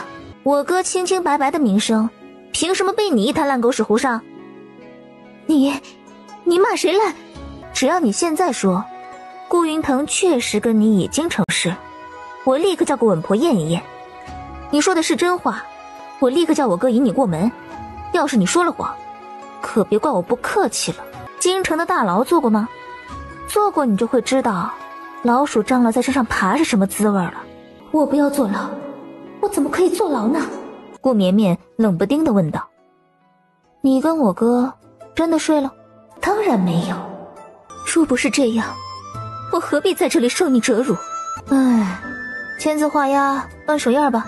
我顾家一向没什么妾，我哥一向爱重我嫂子，就怕你今天进门，明天早上就被卖到矿山了。这样也好，还能得一笔卖身钱。不可能的，顾大哥不会这么对我的。为什么？你很特别，来，成全你，签字摁手印，以后你就是我家的一份子了。我不要当这种妾，我要当良妾，我是良妾。良妾？就你这种守寡来历不明的女人，我会让大嫂派人回去查清楚的，知道你那夫家到底是怎么回事。不能让他派人去，我就全完了。我不当什么妾了，逃得了吗？现在不是你说什么放过顾云腾，而是我顾家想不想放过你常小婷。绵绵，你放过我吧，我是真的爱慕你哥，当年若不是阴差阳错，我才是你嫂嫂。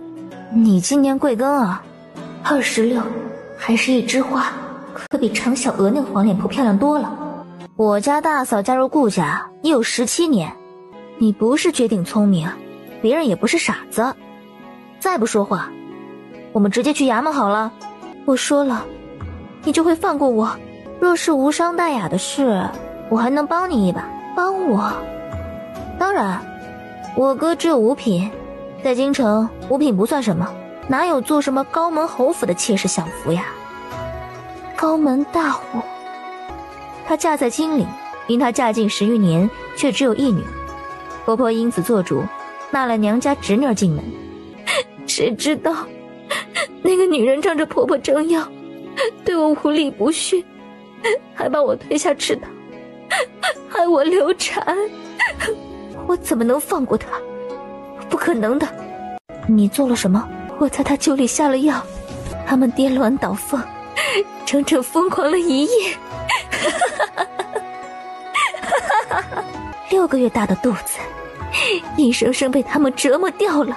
第2天早上醒过来，他受不了了，跌跌撞撞地冲出去，掉进池塘，淹死了。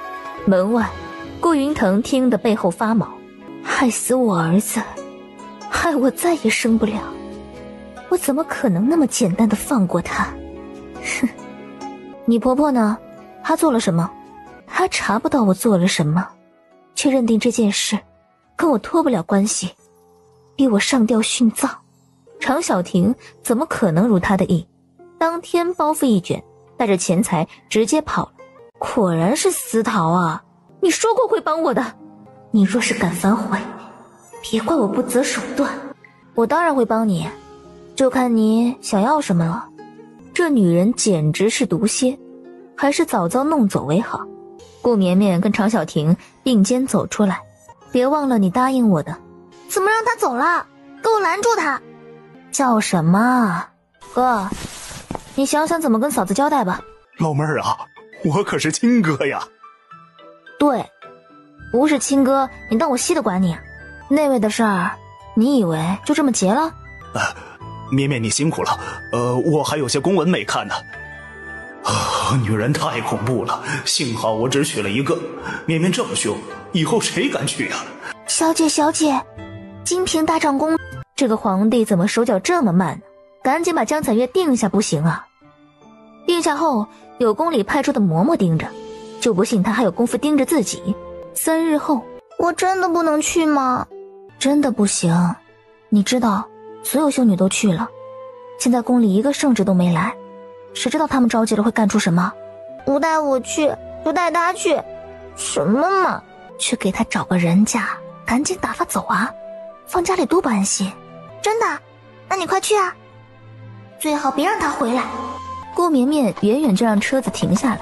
我打听过了，大长公主趁着木休邀请了一行人来赏竹，竹园跟桃园之间有几道小路可以过去，你自己看着办。现在是4时中，园会在5时末结束。如果我出来见不到你，会等你到未时中。我知道了，事关我的前程，我自然是比谁都上心。你等一炷香，若是没等到，就不必等了，别连累了顾家的名声。拿着帖子进门，被丫鬟引着往里面走去。顾妹妹，你可真难请啊，不当你的缩头乌龟了。眼睛真尖啊！冲常小婷使了个眼色，常小婷点头退到一旁，很快就消失在桃花林中。我连着10日下帖子，可是顾妹妹就是不搭理我，一副穷酸样，也敢跟我叫板。这大长公主一下帖子你就来了，可见是我身份不够啊！你非要我把话说明了，我怕你的鸿门宴，所以哪怕你下100张帖子，我也不敢去。那你就小心一点啊，我可是等着看你倒霉呢。那真是不巧，我也是这么想的。顾忌着这是大长公主的地方，江彩月没多做什么，冷笑一声，转身离开。金瓶大公主召见了所有的秀女，并没有对某个人过多关注，大体问了几句，每人赏了一样首饰，就让他们退下了。就这样打发我走了，大长公主知不知道我爷爷是吏部尚书啊？江彩月气不平，瞥了眼走在身边的顾绵绵，悄悄伸出手，摔死你才好，摔不死咬你出个大丑。顾绵绵不动声色地往后一撞，手上一点寒光狠狠地在他手上一扎，立刻缩回。顾绵绵，你拿什么东西扎我？你糊涂了吧？我手上空无一物，能用什么扎你啊？没有，不可能啊，我真的感觉被什么扎了一下呀。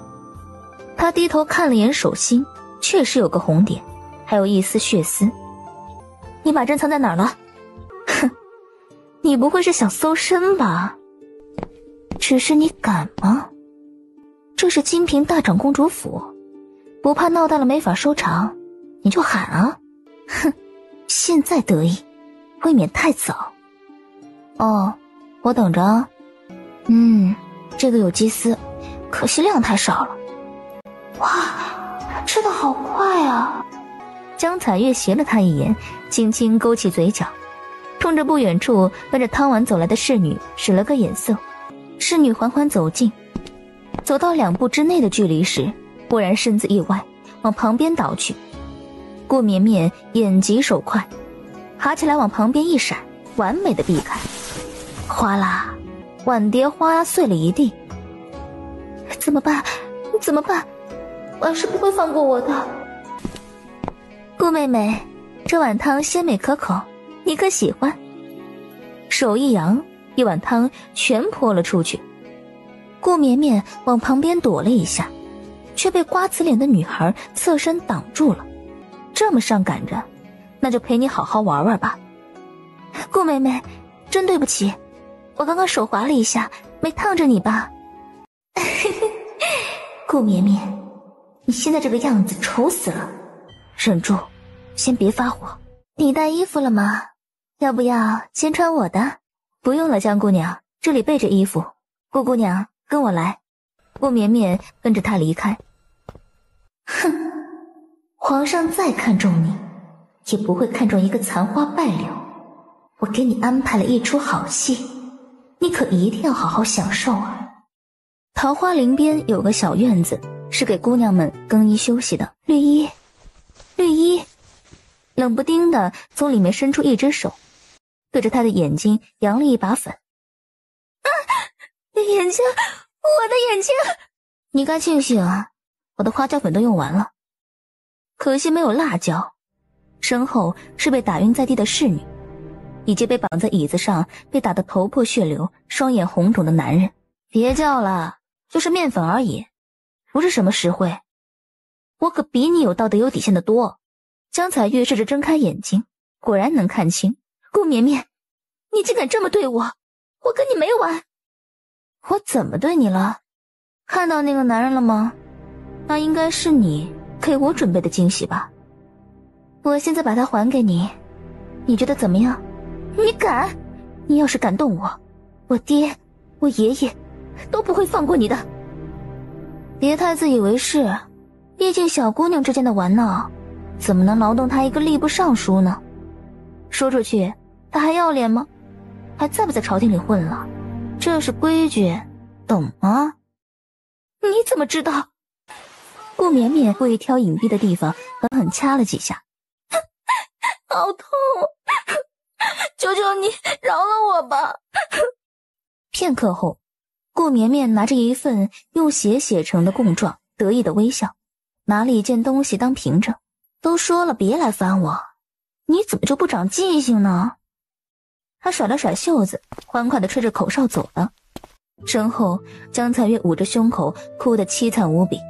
斜对面的小楼，武常看得心潮澎湃，目不转睛。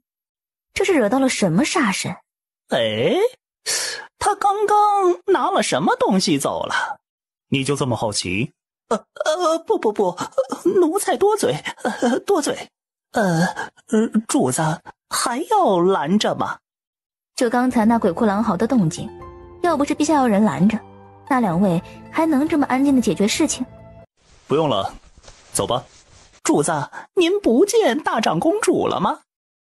不用了，改日朕在找金平姑姑说话。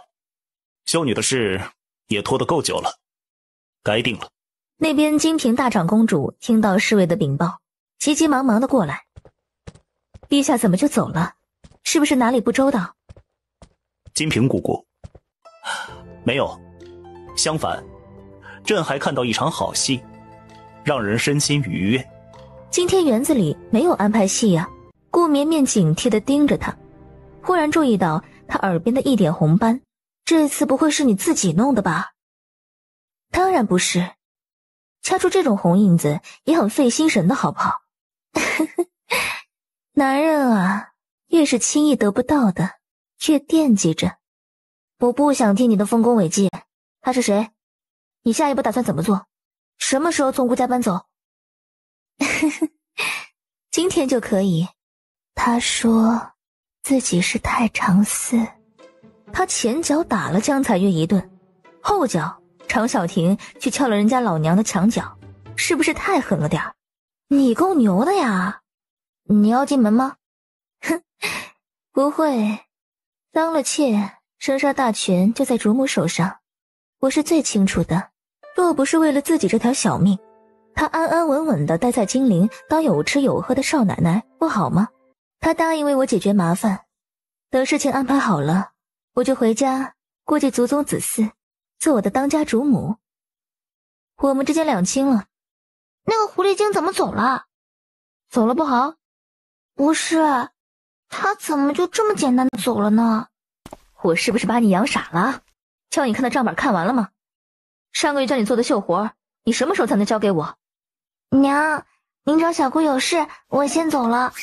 绵绵啊，你看这个，上次都是文人，这次的都是习武之人，你看看有没有合眼缘的？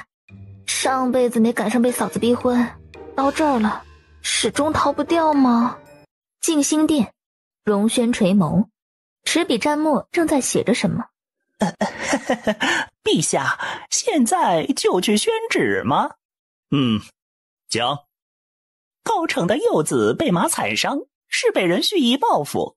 去年8月，工部八品主事宋进因为踩踏农田打伤农夫，被李树海杖责。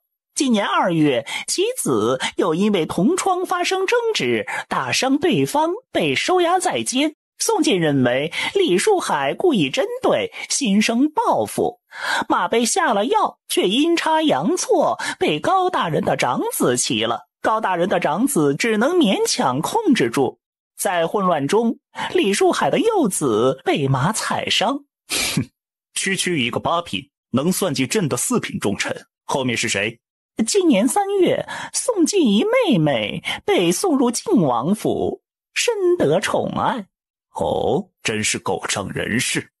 无常，把画像拿过来。靖王既然喜好美人，朕这个做兄长的自然得多心疼心疼他。高丽两家的如何了？伤势已经稳定下来，没有发现有人做手脚。给朕查一遍太医院，别惊动人。是。陛下要看吗？陛下，太后有请。长寿宫，太后靠在矮榻上，丽嫔跪在地上，委屈的抽泣。太后，臣妾也不知道哪里惹怒了陛下。那怎么好好的就不去你那儿了？最近也没什么大事啊。太后，若是知道哪里触怒了陛下，定然早早的就去磕头认罪。其实太后，陛下已有许久没进后宫了。是吗？昨个儿不是还去皇后那里吗？去了，连一盏茶的时间都没有。起来吧，又不是你的错，跪在地上干嘛？唉，哀家还想着你什么时候生个皇子出来呢？臣妾也想，做梦都想呢。皇上驾到！陛下。荣轩根本没看他，大步走到上首坐下。母后叫儿臣所为何事？哀家听闻陛下许久不宠幸嫔妃，这是为何呀？马上就是母后的生辰了，感念母后生育之苦，朕决定吃素礼佛1月，为母后祈福，同时也祈我大梁国泰民安。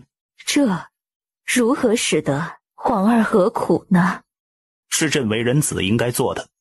你这孩子出生的时候那么点儿，跟只小猫似的，我都不敢碰你。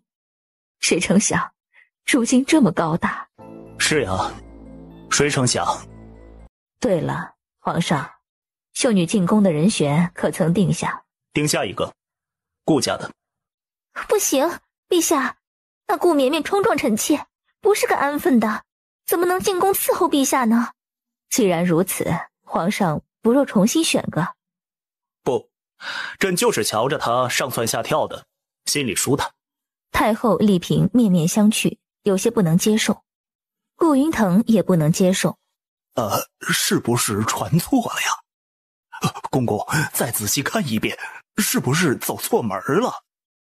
这是顾府啊，不是什么李府、江府啊。他宣旨这么多次，还真没遇见过这样的呢。顾云腾，工部郎中，令妹顾征，字绵绵。没错，看顾云腾还是一脸不能接受的表情。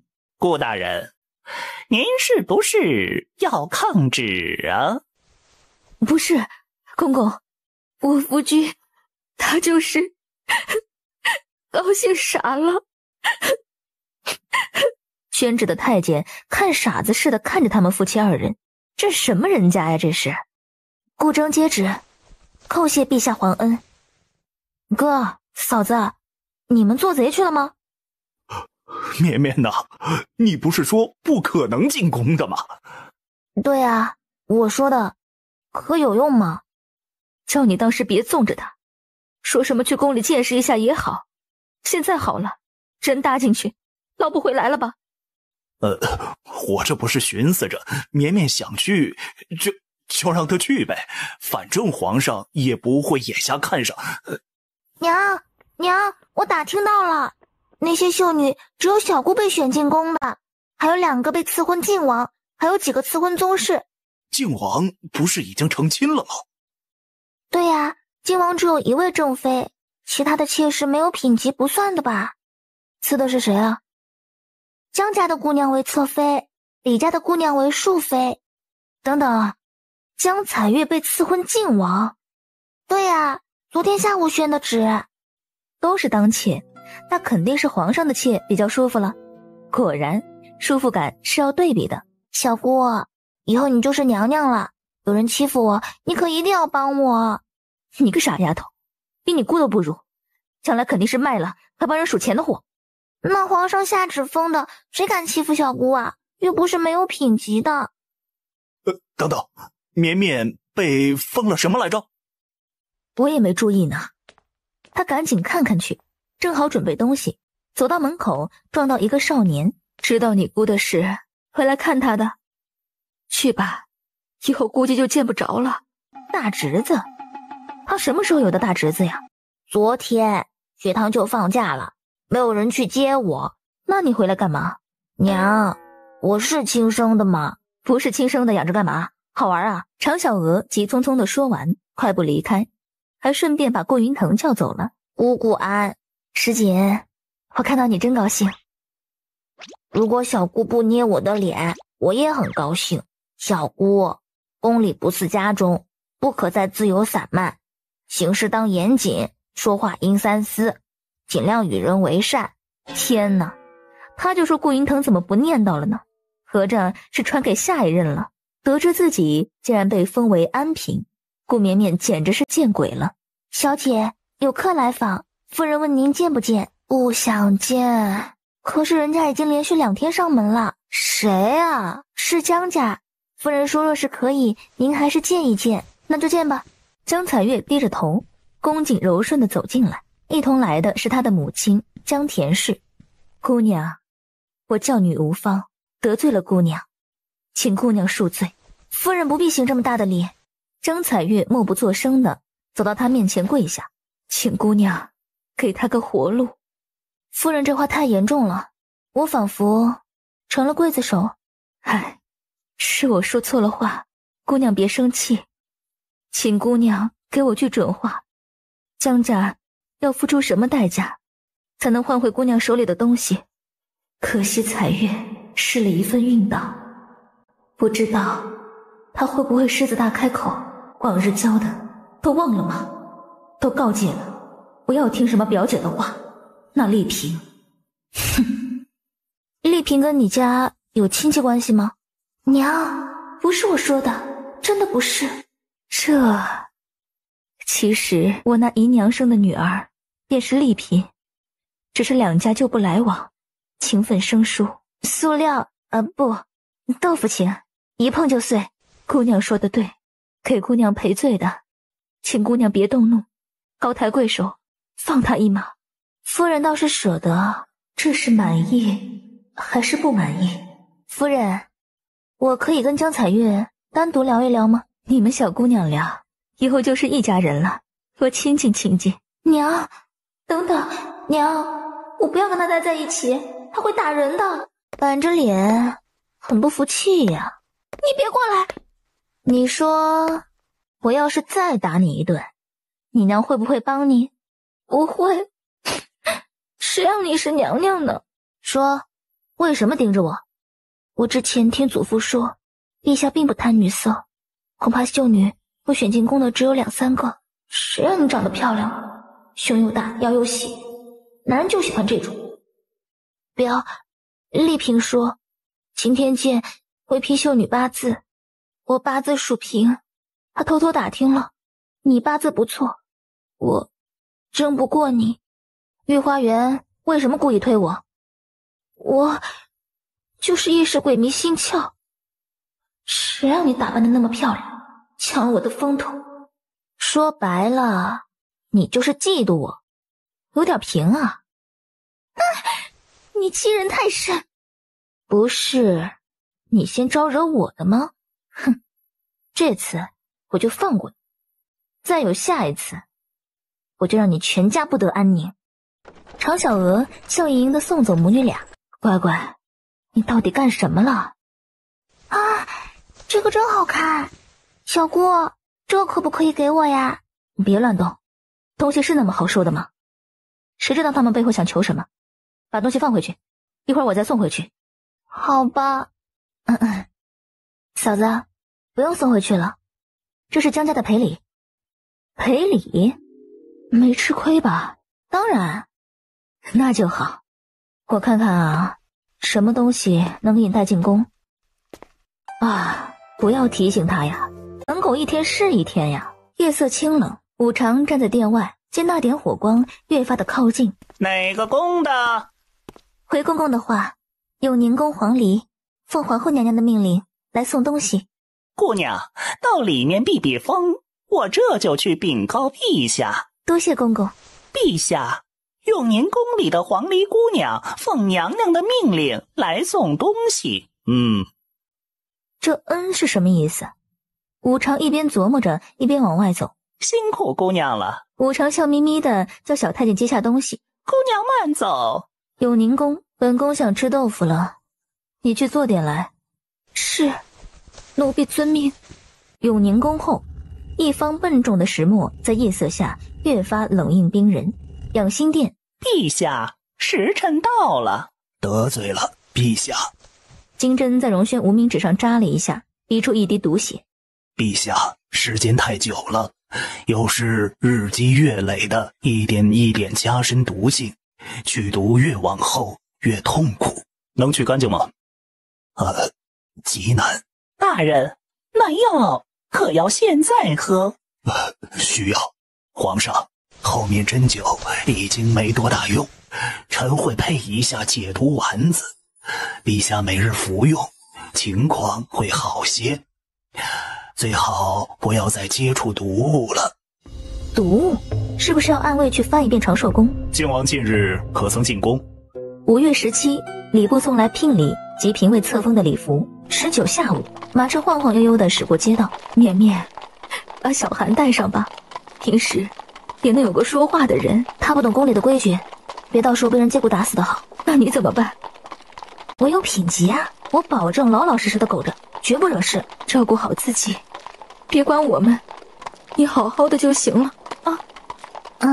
到了宫门口，内务府的人备着轿子等着，便换了轿子从偏门进去，一路往后宫去。你快安生点吧，那中宫门只有陛下大婚迎娶皇后时才会从那里进出。不管，还是觉得不舒服。要知道，我以前可是最讨厌什么小3、小4、小5的，结果现在我都不知道自己是小几了，能排到10几，真是老天保佑啊！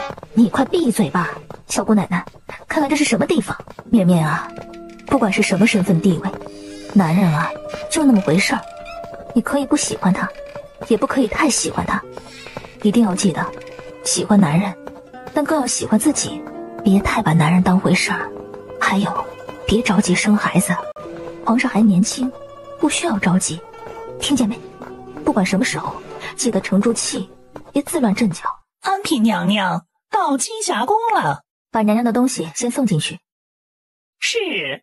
按照规矩，宋家的亲眷不能在宫内停留太久。她亲手养大的小姑娘被她送到这深宫，真是叫她心如刀割。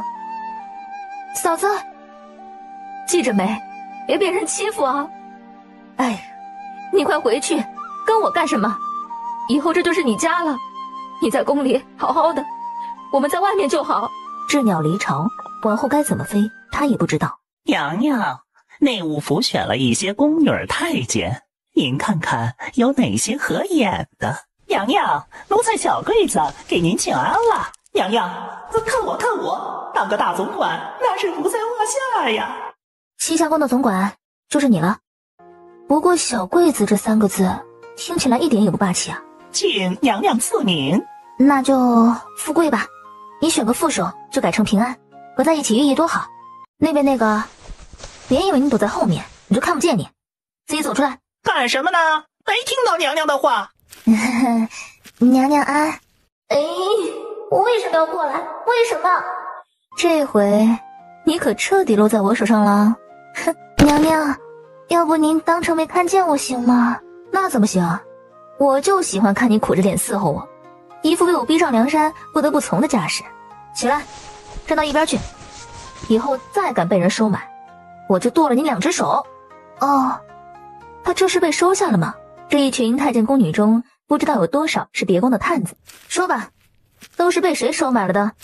别想瞒我，我这人别的本事没有，就是特别聪明。别装的一副听不懂我说什么，大家心知肚明的事儿，何必装得这么假？2个丽嫔的，3个德妃，还有1个李妃，隐藏最深的竟然是皇后的，想必这日后肯定有趣极了。娘娘，人数多了。哦，我是说剩下的我要了，其余带走。内务府的人看着被挑出来的人，满脸的不可思议，不由愣了一下，好像明白了什么，当下态度更是恭敬。娘娘，您有相熟的嬷嬷吗？与其选储秀宫的管教嬷嬷，还不如选浣衣局的宋姑姑呢，起码还有点香火情。翠萍，带着人去把寝殿收拾出来，把娘娘用的东西放到最明显的地方。富贵公公，派人去把小厨房收拾出来，热水备上，1天12个时辰，热水都不能断。来2个人跟着我，宫里有些摆设逾越了，收到库房里去。娘娘，奴婢给您按按头，您今晚早点睡。这就睡了，不等。陛下今晚应该不会过来，您是选秀入宫的，一入宫便是嫔。明早内务府的人会来正式册封，那时候您就可以正式侍寝了。被人睡还要讲究仪式感，这么麻烦啊？不麻烦，娘娘，越是正事，对娘娘越是有好处的。第2天清晨，内务府的人已经等着了，把圣旨又读了一遍，然后送上金册跟栖霞宫的印信以及腰牌，便退下了。1刻钟的事儿，为什么我要花1个时辰的时间来打扮？快给娘娘更衣，您若是累了，去屋里躺一躺。不，你去问问咱宫里有没有能打的，我想打架了。打架？逼不得已召集了6个宫女，在大殿陪安嫔娘娘打架。来战，别苟着！忽然谁喊了声陛下，顾绵绵僵在原地，维持着踢出去的动作，缓缓转过头。安嫔，朕是不是该给你换个封号？顾绵绵一惊，脚一滑，呲溜一下，哼的一下子劈坐在地上。陛下金安，内心狂叫：娘娘别愣着呀，赶紧请罪呀！陛下吉祥。他走到上首，姿势随意的坐下来，抬眸，目光淡漠的落在他身上，目光露出淡淡的嫌弃。顾绵绵低头看了眼身上的衣服，头皮一麻，忙不迭的跑回里殿。娘娘，以后万万不可如此了。吓死了，陛下威严好重，朕以为少不得要降罪了。娘娘得打扮的隆重点儿。不用，简单一点，快点，别让陛下久等。娘娘说的对。翠萍，昨天兵荒马乱的，好多东西没整理，你去库房收拾一些能用的东西出来，再看看缺什么，把那些贵重的东西列个册子。是，奴婢这就去。娘娘，为何要把翠萍调到身边来？不若把她调开，别近身伺候。不用，我压得住她。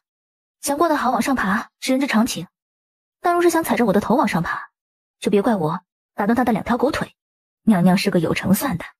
顾绵绵站在里殿，鼓足勇气，才往荣轩身前走去。陛下，按照宋姑姑的教导，他行了一礼。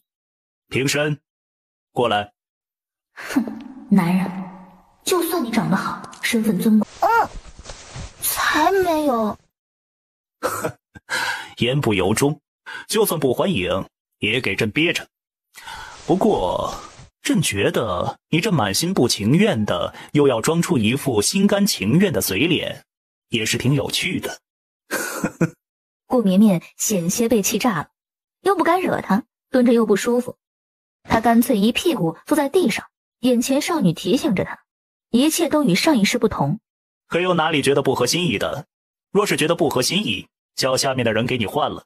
金窝银窝都不如我的狗窝。把自己跟狗比，你也是第一个。要不是你召我入宫，我还能当一阵单身狗呢。他小声嘟囔道。坐在地上嘀嘀咕咕什么呢？也不嫌凉。陛下，若是我犯了错，您赐我死罪，或者迁怒顾家吗？你能犯什么错？就是顶撞您，或者是冲撞了谁，要不就是跟谁打架了。既然知道是错，为何要犯？忍不住啊。些许小事，朕不会跟你计较。若是犯了大错，朕就赐你1丈白绫。顾绵绵小小松了口气。你好好待着。若是喜欢练武，找个偏殿，别在这大殿中。荣轩摸完了就走，会有点提上裤子就不认账的渣。陛下，您这就走了？朕晚上再来。盯着人走远，顾绵绵松了口气。娘娘，各宫娘娘都送了礼来，娘娘要不要见一见？不见。等等，丽嫔也来了吗？丽嫔娘娘也派人送了东西来。宋姑姑，我问你，我平时要对丽嫔推避三舍吗？为何要推避三舍？您跟丽嫔同位分，又各有封号。她是陛下还是太子时的老人，但您也不差呀。您是正经选秀入宫，得陛下封赏的。您与丽嫔不分大小，若是往大了说，您还稍显大一点，那我就放心了。宋姑姑眼皮子一跳，金碗筷这东西只有送给刚出生的小儿，玉华宫送这样的东西来，明摆的是轻视。娘娘，这丽嫔看样子还是记恨着您。哼，正巧，我也记恨着她呢。富贵公公，娘娘，您找我？问问，咱宫里有没有会武的？从明天开始，一个个都操练起来。他家娘娘到底是要上战场，还是要去争宠啊？天还没黑，宋姑姑已经张罗着晚上侍寝的事儿。娘娘，请用点吃的。姑姑，这些花瓣够不够啊？差不多了，再去把娘娘晚上要穿的衣服找出来。他忙得团团转，顾绵绵看得头晕，干脆倒在床上捂着脸，脑袋放空。静心殿，陛下，天快黑了。是吗？百家七侠宫。小太监忽然进来禀告：陛下，丽华宫来人，说丽嫔娘娘忽然晕了过去。晕了过去？可曾宣过太医？说是已经宣召了。平日给丽嫔诊脉调理身体的都是哪个？怎么不经用？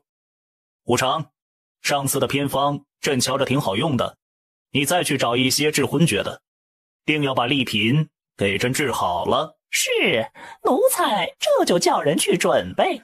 荣轩慢悠悠地走在前面，忽然注意到前面有2个身影躲在树丛后，眉头一皱。哪个宫的在这里晃悠什么？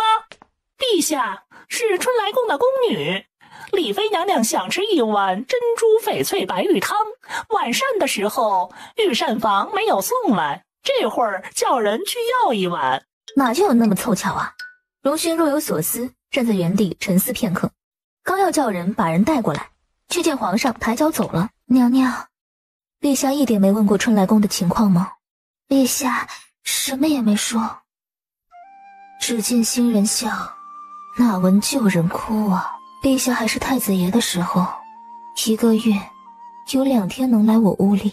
有人听说这事儿，冷笑暗骂：贱人，我看你能装到什么时候。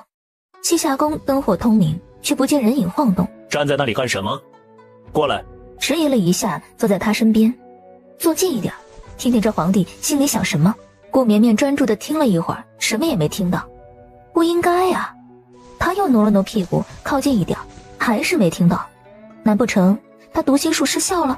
挪到最后几乎贴在他胸口，忍不住想笑。在想什么？在想你心里面想什么，在想陛下真高。再跟朕撒谎，就扒了你这身狐狸皮。陛下饿不饿？要不要吃东西？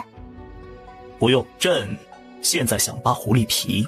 那个，陛下，我觉得还是吃点东西好，之前多吃点，长得高。朕已经够高了，不需要。荣轩抬手摁住他肩膀，不让他起身，另一只手开始扒狐狸皮，抽掉腰带，刚好扒衣服。等等，等什么？等哪个来救你？我想喝水。忍着吧。抬手扒了他的外衣，拦腰抱起少女，放在船上的软枕上。想要什么，朕都给你。老男人经验丰富，又体谅他年纪小，一场情事特意放缓了节奏，少了几分激烈，却够温柔体贴。事后，顾绵绵趴在床上，闭着眼睛埋在枕头上，一声不吭。怎么了？是不是朕弄痛你了？要不要找太医看看？我饿了。真饿了？荣轩诧异地把人拉到怀里，摸摸他的肚子，果然是瘪的。就这么饿？他的读心术不见了，以后这后宫怎么混呀？我都快饿扁了，完膳时的召集鲍鱼斩，还有水晶冬瓜饺，我都没吃上几口。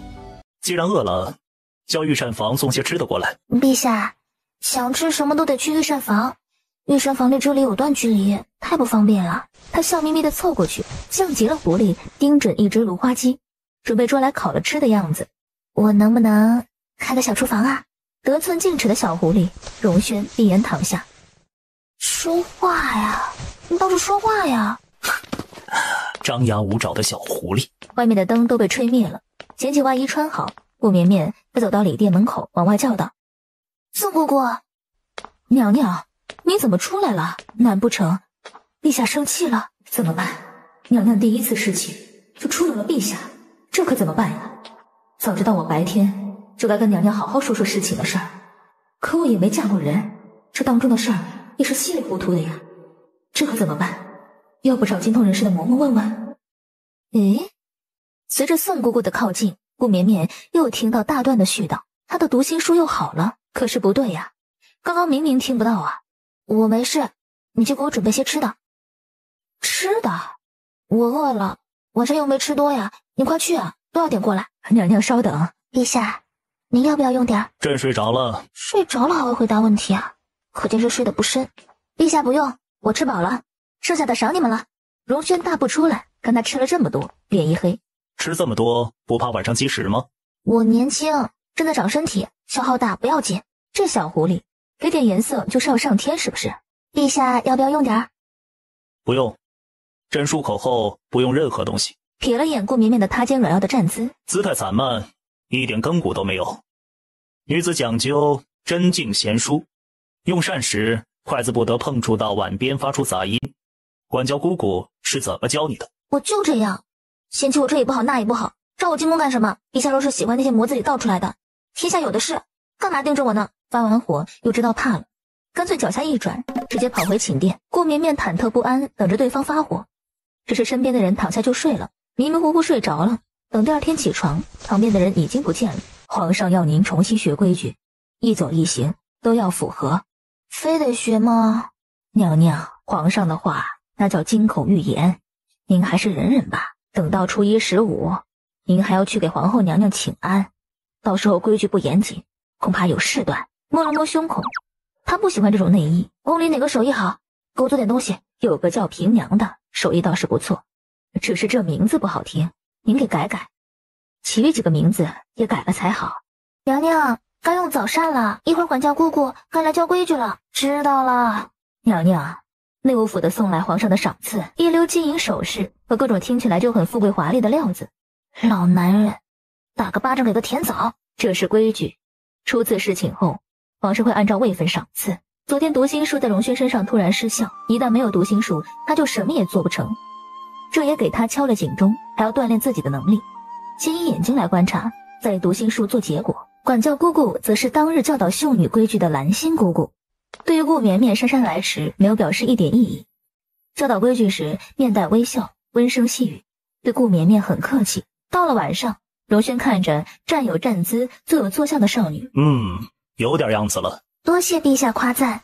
荣轩横了一眼，众人退下。在栖霞宫不必如此。规矩只有时时刻刻拿在手里才叫规矩，哪里因为什么地方就松散了呢？在朕面前闹脾气，还不是一次两次的，你这胆子不小啊！臣妾看不见，没感觉，陛下说什么就是什么吧。你这性子迟早吃亏。顾绵绵不说话，坐得腰板笔直，目视前方。荣轩在那细腰上捏了捏。痒。听话，别惹朕生气。那你还惹我生气呢？要不要吃点东西？不用，臣妾不饿，应当向陛下学习，晚上不吃任何东西。不吃东西怎么长大？安安挺了挺胸，他今晚当定木头了。老男人让他不痛快，他也让这老男人不舒坦。做到一半，实在是做不下去了。男人直起身子，静静地看着他。顾绵绵偷偷睁开一点缝隙看了一眼，吓得又急忙闭上。完了，不会刺白绫吧？哼，知道怕了，再挠疼，朕就赏你几板子。老男人，迟早有一天要你好看。勾住男人的脖子，他不情不愿地攀上去。窗外忽然下起了小雨，滴答滴答的雨珠打在窗棂上，噼里啪啦，与映在墙壁上晃动的影子交相呼应。被狠狠折腾了的顾绵绵像一条死鱼似的瘫在床上，生无可恋。听人说你今天学规矩很认真，你不是要开小厨房吗？朕答应你。栖霞宫后面还有好大一块地方，我想种几棵果树，可以吗？好看还好吃。好吃才是主要的吧。耳朵脖子手腕上都是空着的。怎么，不喜欢那些首饰吗？也没有啊，只是我天生丽质，但那些做什么？又不是出门需要撑场面。陛下，您还没有答应我呢。准了。那陛下，我能再养头牛或者羊吗？你的爱好倒是不同，若是想吃牛肉，虽然不易，但是总能碰上一回。我不是馋肉啊，我是馋奶。朕2岁断奶，莫非安嫔你这般大的年岁还未曾断奶？奶饮被硬生生的掐断的顾绵绵摸着脸躺下，他不要跟这个老男人说话，太气人了。谁家娘娘养牛或者羊的，说出去也不大好听啊。娘娘，若是真想用些牛乳，叫人去御膳房理一些就是。我腰疼腿酸，今天能不能不学规矩啊？娘娘，兰心姑姑已经来了。娘娘，您今天又晚了1刻钟。娘娘，今天我们学习跪拜之礼。跪拜，开始吧。娘娘，注意看好了，跪下的时候袖子不能飞起来，腰上的配饰也要注意。顾绵绵也跟着做了一遍。娘娘，您胳膊再抬高一点。娘娘，有些不够好，您再来一遍。娘娘，起身的时候头上的钗环不能乱晃，是否太严了？娘娘如今贵为皇上的妃嫔，贵礼应当不需要这么严苛。娘娘只是嫔，在这后宫中，贵礼还是需要好好练习。娘娘，喝口茶休息片刻。皇上只是让娘娘对规矩有所了解，娘娘不必这么认真。这兰心怎么突然挑刺儿了？昨天不是还很友善的吗？奴婢只是听从皇上的吩咐，说是安嫔娘娘规矩生疏，奴婢只是想着，娘娘既然规矩生疏，必然要好好练习熟悉一番才行。若是有哪里得罪了安嫔娘娘，奴婢在此告罪，还望娘娘恕罪。这是被谁收买了？犹豫着是不是要用读心术探听一番。啊，不，我还是先猜一猜，是不是丽嫔啊？宫里我就得罪她了呀。娘娘，请娘娘认真学习，不然奴婢就只能以下犯上了。放肆！兰心，你胆大妄为，奴婢只是忠于职守罢了。本娘娘娇气得很，兰心姑姑手下留情的好。刚刚学的是贵礼，接下来学习平礼。娘娘，请看，只是她只做了1遍，也不讲解。顾绵绵仔细回想着，刚抬脚就被敲了一下。娘娘，裙角不能扬起，请娘娘重来。娘娘，动作不够优雅，重来。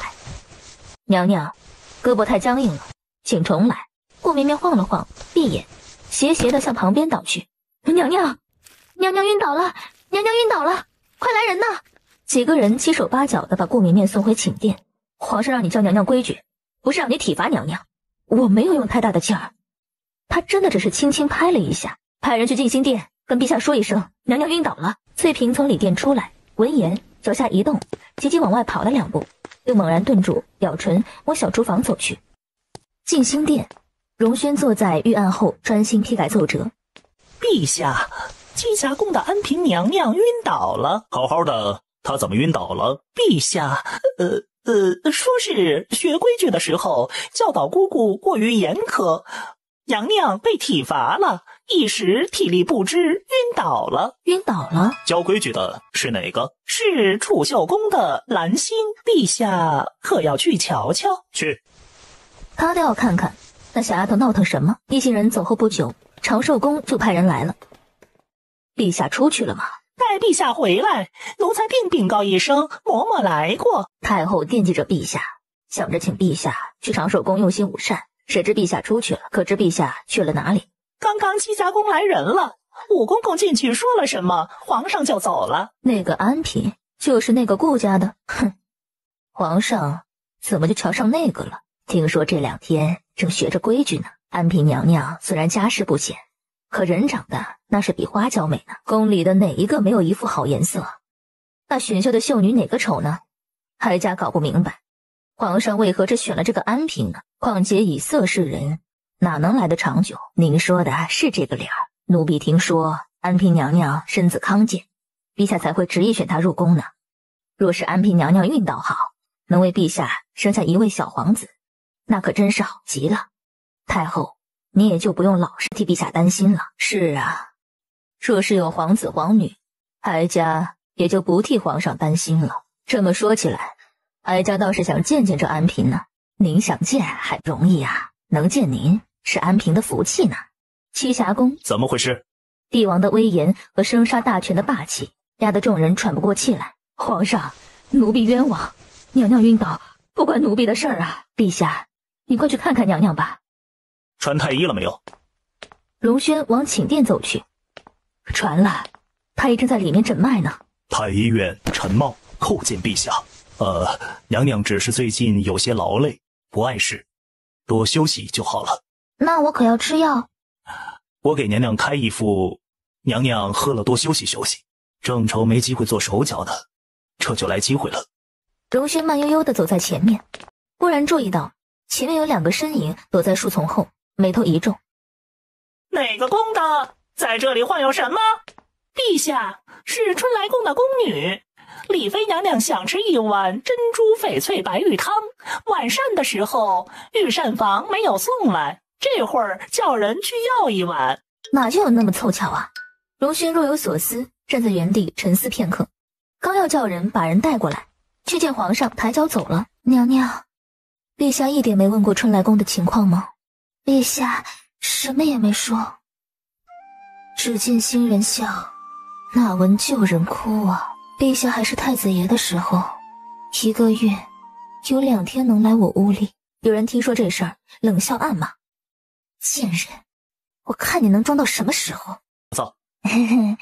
陛下，你饿不饿？你这么一笑，朕瞧着像是要算计谁似的。陛下想多了，臣妾一贯是被欺负的命。哼。快到午膳时分了。陛下，永宁宫来人请陛下。你自己用，朕先走了。臣妾恭送陛下，陛下慢走。娘娘可要用药？不用。那个陈太医瞧着不行。那个兰心呢？兰心还跪在外面，请娘娘降罪。她这是抱上哪根筋大腿了？有恃无恐啊！娘娘是说她被人收买，难不成是丽嫔？可是丽嫔是嫔，娘娘也是嫔。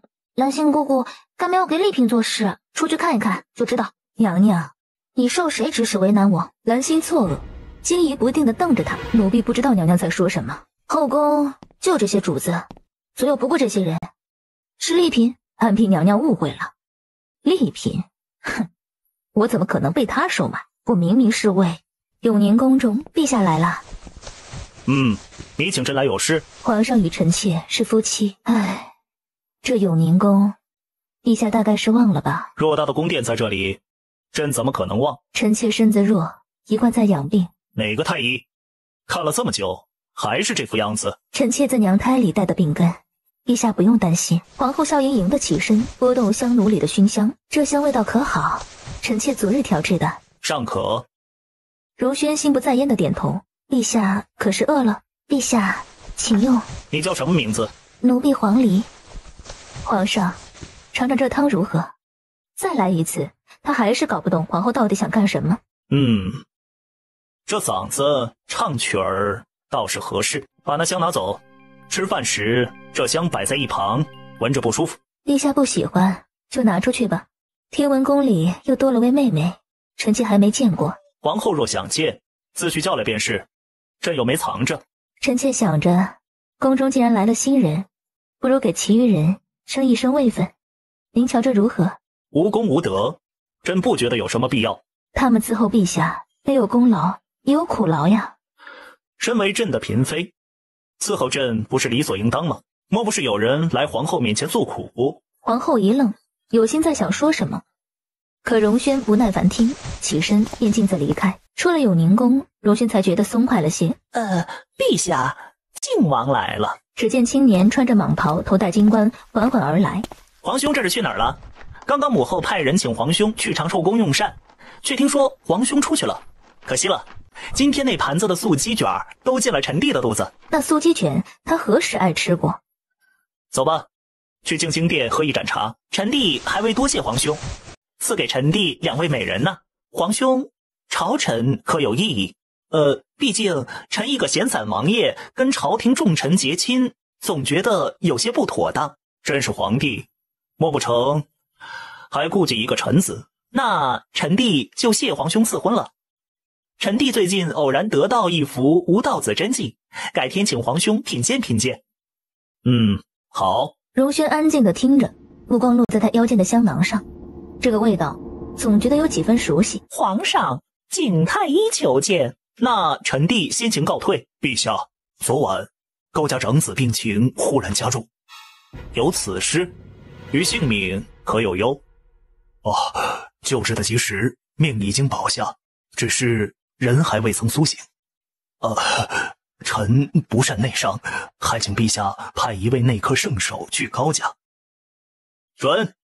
眯眼盯着远处来的人，笑了一下。等那人近了，他才笑着上前见礼。见过江尚书。大人，您怎么这会儿来了？陛下不在殿里？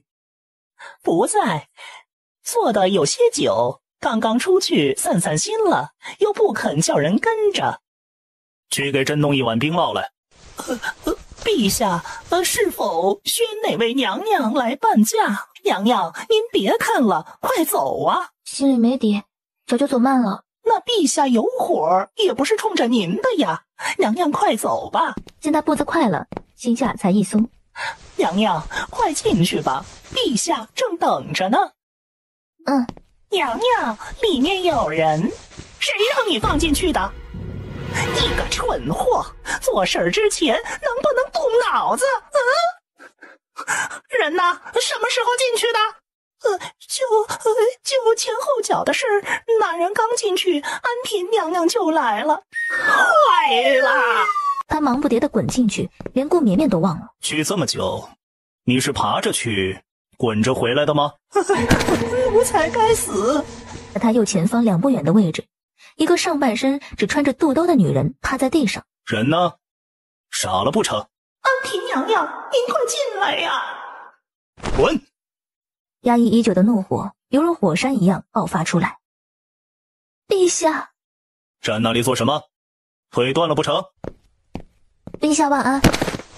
万安？哼！过来，拖出去。是。求陛下垂怜，求陛下垂怜。把朕的话当耳旁风，朕要找个太医给你看看，你到底是耳朵不好，还是腿脚不利索？荣轩眸色转身，把人往软榻上一推，随即扯开衣襟，俯身压了下来。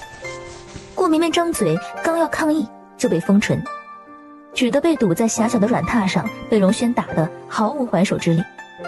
与往日的不急不缓不同，今天这仗打得又急又猛，犹如雷暴雨，从头到尾都是猛烈无比。战事间歇，还不等顾绵绵松口气，就被荣轩逼了到里面，又摁着收拾了一回。原来男人跟女人在体力方面真是天差地别，他被睡得站都站不起来，真是丢人。今天怎么跟霜打的茄子似的？被人辣手摧花了。可是还是不够辣手摧花。顾绵绵打了个激灵，陛下就别为难我了。荣轩只是吓唬一下，并不想动真格，捏了他一把，摩搓了一下满手的软腻。陛下，我腿软，走不动路了。到朕这里来坐着歇一歇，无常，去叫副步辇来。我可以做步辇啊。注意到他凸起的喉结，好想戳一戳。平椅上可以用步辇，朕晚上过去用膳。知道了。娘娘慢走，看在你平日也挺老实听话的份上，我会叫人轻点儿。公公，你饶了我吧。拖下去。哼，一个个的别自作聪明，这宫里从来就不缺聪明人。顾绵绵晃晃悠悠的，差点睡着了。妹妹，这是从哪儿来啊？怎么瞧着累得很？哼，怎么停了？娘娘，前面是丽嫔，我想回去睡一会儿。是，娘娘这么刚，翠萍心里也有了底气。快点儿，娘娘急着回去呢。哼，安妹妹，做人别太猖狂。论资历辈分，你当唤我一声姐姐，你当给我见礼才是。哼，什么时候这后宫不论分位，要论起资历辈分了？跟你资历差不多的，你怎么不去他们面前上蹿下跳呢？上蹿下跳，竟敢骂我是猴子！丽嫔姐姐，我就不拦着你去找什么姐姐妹妹了，再见了。站住！你入宫的规矩就这么学的吗？这就要问丽嫔姐姐了。当初的事我不出声，不代表我忘了。怎么？莫非你还要找我算账不成？这宫里皇上的宠爱虽好，可也要受得起才是。毕竟世上还有一种人，福薄命更薄。真以为有皇上的宠爱，在这后宫就能得意？哼！陛下夸我命好，怎样的福气我都受得起，不比丽嫔姐姐。我累了，要回去沐浴。太监们忙抬着步辇快步离开。娘娘，安嫔这就是小人得志，长久不了的。娘娘，别太生气，小心气坏了身子。本想让她得意一段时间，可本宫等不了了。看她这副得意猖狂的狐媚样，真叫人恶心。栖霞宫，你现在跟我说这个没用啊。春芬，你帮帮我。你不知道，宋姑姑走了之后，来了个公公管我们，凶得要命，动不动就骂人。宋姑姑以前也骂人呢。这不一样，我这2天从天亮洗到天黑，稍微磨蹭一点就要挨骂。我今天1天都没怎么吃东西了。可我就是一个宫女，帮不了你什么呀。可以的，你认识安嫔娘娘，在浣衣局的时候你那么照顾她，你帮帮我跟娘娘说说，把我也要到栖霞宫好不好啊？求求你了。可是栖霞宫伺候的人早就满了，娘娘不一定会答应。安嫔连翠萍都要，怎么会不要我？我试一试，但是娘娘不一定会答应我。坐在大浴桶里，宋姑姑舀着水浇下去。娘娘，奴婢要说你一句，翠萍以往的心思你心里清楚，怎么还能把她放到身边呢？只有千日做贼的，哪有千日防贼的？娘娘可千万别糊涂。姑姑，世上漂亮的人层出不穷，我今天防了翠萍，明天有个红萍绿萍呢，美人防不住。再说这多累呀。姑姑，我还不能为了还没发生的事儿就去给她定罪。可宋姑姑，你猜春芬跟翠萍之间我更喜欢谁？娘娘喜欢翠萍，可为什么？以前我也不明白。顾绵绵往下一埋，整个人泡在水里，有种世界寂静的感觉。看着手里的奏折，荣轩捏了捏眉心，起身时眼前猛然发黑，怔了一下，他不动声色地坐下来。陛下，叫赵密过来。暗卫出现在光亮下。是。奴才扶您去床上躺着歇一会儿。静心殿动了什么东西没有？回陛下，没有。奴才一直盯着，陛下是不是在别处？叫人盯紧一点。主子，赵密来了。陛下今安，陛下觉得哪里不适？头晕，胸闷气短。陛下今日可接触了什么？荣轩忽然想起皇后宫里的香，那香初闻并没有什么，回到静心殿，朕却觉得浑身燥热。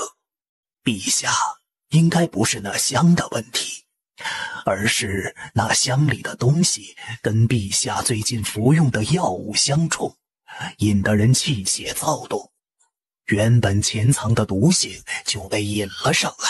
臣给陛下重新做一些药丸，若是这毒一直不动，它会如何？便会一直没反应。随着年岁的增长，最后说不定一场风寒就能……赵密不敢说下去，缩着脖子跪在地上，恨不得立刻消失。主子，太后来了。太后又来装什么母子情深？皇上这么早就歇息了吗？回太后的话，陛下今天生了场气，觉得有些累了，就早些歇着了，可要奴才去叫醒陛下。不是什么大事，就算了，让皇上好好歇着。叮嘱了几句无常，好好照顾皇上，转身带着人离开。路上，太后一直沉着脸。太后，这也是碰巧了，您别放在心上。不，哀家心里有些不安，总觉得皇上跟哀家生疏了很多，总是故意避着哀家。太后，您是不是想多了？您和皇上是亲母子，怎么会生疏呢？是啊，亲母子。娘娘，您后悔留下我吗？不啊，可我以前得罪了娘娘，娘娘也不记恨我吗？啊，我不是已经报复回去了吗？能报的仇，他当场就报了。可是您真的一点都不在意吗？想往上爬，想过好日子，很正常。我不觉得这有什么错，我不会用将来会发生的事情来评判一个人。再说，当初宋姑姑可也得罪我了。人与人之间的关系是随着立场的不同而变化。娘娘，江昭元跟雪才人来拜访，知道娘娘不耐烦见人，这是这栖霞宫第一次来人，娘娘最好还是见一见。见就见吧。顾绵绵郁闷的点头。花厅，臣妾给安嫔娘娘请安，安嫔娘娘吉祥。娘娘，进宫已有些时日，臣妾这才赶来打扰，也不知是不是扰了娘娘的清静。是有点儿。顾绵绵点头，本来她都可以去睡午觉了。娘娘前几日伺候皇上累着了吧？真羡慕皇上这么宠着娘娘。不过娘娘受宠也是应该，娘娘明艳的如一朵牡丹花似的，臣妾看了都心动呢。牡丹乃是花中皇后，你这个比喻我可不敢认。江姐姐只是羡慕娘娘年轻又漂亮，还有皇上的宠爱，不似我们这些人，恐怕皇上都不记得我们长什么样呢。臣妾说错话了，娘娘别放在心上。有事吗？没事就走吧，我要午睡了。御花园如今各色花草颇有看头，臣妾想要娘娘一起去御花园赏花。不想去，谢谢，我就喜欢一个人待着。江姐姐，你不是给娘娘准备针线吗？啊，对，娘娘，臣妾没什么好东西，只好自己做个去蚊防虫的香囊献给娘娘，望娘娘别嫌弃。不用，娘娘别任性了。好吧，淑芬，臣妾也有点东西献给娘娘。娘娘，臣妾一直用自己做的香粉，所以肌肤才会这么好。这一盒臣妾刚做好，献给娘娘。你自己做的？是的，这是臣妾外祖家传下来的，只传女不传男，臣妾母亲传给臣妾，如今只有臣妾一个人会。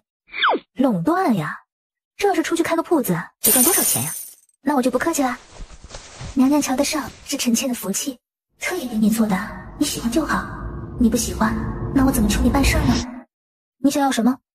雪才人一震，臣妾只是想请娘娘庇护一二。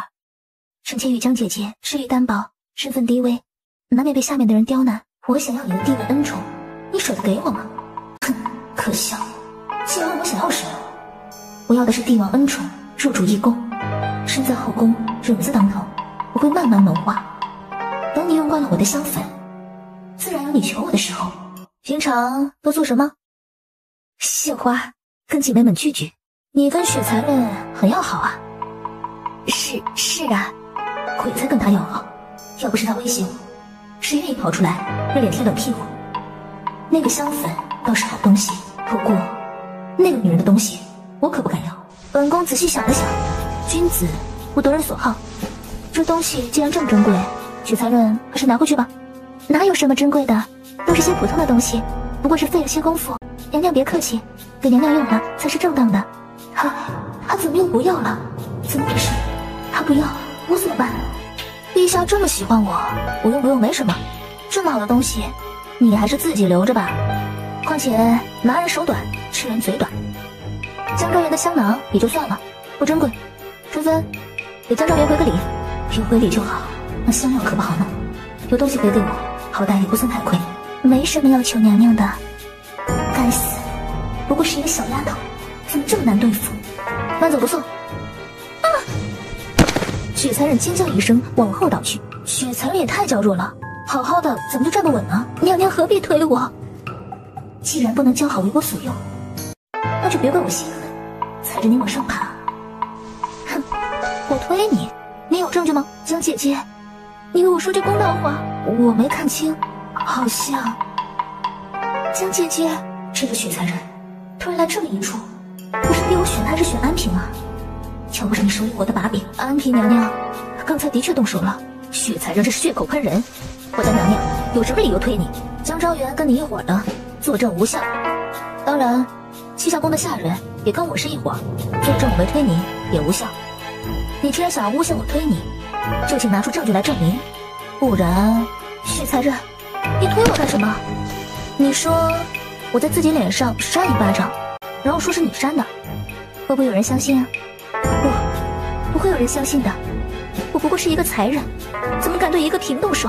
也许你得了失心疯，更何况那样我不就有理由收拾你了吗？刚刚臣妾一时间脚软，不慎摔倒，误会了娘娘，臣妾口不择言，请娘娘恕罪。假摔诬陷，你这一套玩的倒是挺溜啊，道歉就完了。那我不是要好欺负了？请娘娘责罚。那就罚你从现在开始不准吃东西，只能喝水，一直到明天这个时辰。翠萍，娘娘您找我啊？跟着雪才人回去，盯着他，饿他一天，明天这个时辰再回来。娘娘放心，奴婢一定盯好雪才人。娘娘，你是从犯，饿到明天早上。谢娘娘。陛下，您找老臣是为了历年考核的事？往年只论政绩，可如今朕瞧着还要看看平日里的为人处事才行。京城以外先暂不论，先看看这些京官如何。御史台的人平日闻风奏事也算有一套，你看着来。是否会伤到同僚之间的和气啊？万一有人借此生事，该如何？就怕长此以往，会闹得血雨腥风啊！若刑不配合，无故生事，按律来定。商请假可有异议啊？陛下，既然要考核官员人品，那么总要一视同仁才是。恐怕刑部的官员要先行考核才行，还请陛下安排。朕决定成立监察院，负责监察百官肃正风气。陛下，万一有人居心不良，或者公报私仇，该如何？若是被百官知道，定会引起恐慌啊！老臣也不赞同，陛下不若再细细思量。荣勋敲敲桌子，面色微晕。有句俗语，朕要送给各位：生平不做亏心事，半夜不怕鬼敲门。尔等如此反对，莫不是知道自己坏事做多了？臣不敢，臣不敢，臣不敢，臣不敢，臣不敢。监察院只有监察之权，涉及朝廷重臣，必要刑部与大理寺三方会审。另监察院的人，朕将会从暗卫与御前侍卫中选取，3日内，你们做个章程出来，尽快搞定。几位老臣相视一眼，沉声应道：是，陛下。可要加开恩科？开科举已有100年，可如今官员子弟中举颇多，倒是农家子越来越少。不加开恩科，把明年的科举提到今年，增加进士名额200人。是。怎么这会儿没人反对了？陛下，科举是利国利民的好事，大家当然不会反对。钱尚书说的，至于陛下说的监察院，不是老臣不同意，而是之前并无潜力，从无到有，不知前景如何，臣等心底不安，才犹豫不决呀。行了，监察院的事尽快，无事退下吧。是，臣等告退。商老，留步。何事叫老夫啊？商老，您觉得陛下这是何意呀？老夫不知，陛下怎么说，老夫就怎么做。商老，我怎么琢磨着，陛下是觉得咱们这把老骨头不中用了。坐下要了碗羊肉汤，再来个馍。商老，您就一点都不担心？商老大人慢吞吞地喝了一口汤。一朝天子一朝臣，这不很正常吗？你急什么？我怎能不急呀？这督察院分明是来分他御史台的权呀。王大人怎么在这里啊？这是刚下朝，这是要喝羊肉汤。这家的羊肉汤能引得两位大人坐下，看来是一绝了。王爷这是要进宫？是啊，本王进宫接见母后。顺势坐在一旁。本王有事想请教商老大人。顾绵绵望着远处的静心殿，踌躇不决。娘娘，您要去见陛下就去呀。我不是想他，想找人说说话。娘娘，那还走不走了？都到了跟前儿了，您倒是去呀。算了，反正都走到这里了，进去看一看，又不会少块肉。旁边忽然窜出来一个小东西，速度很快的朝他身上扑过来。顾绵绵眼皮子一掀，抬脚轻轻一踢。娘娘小心，这是哪儿来的野猫啊？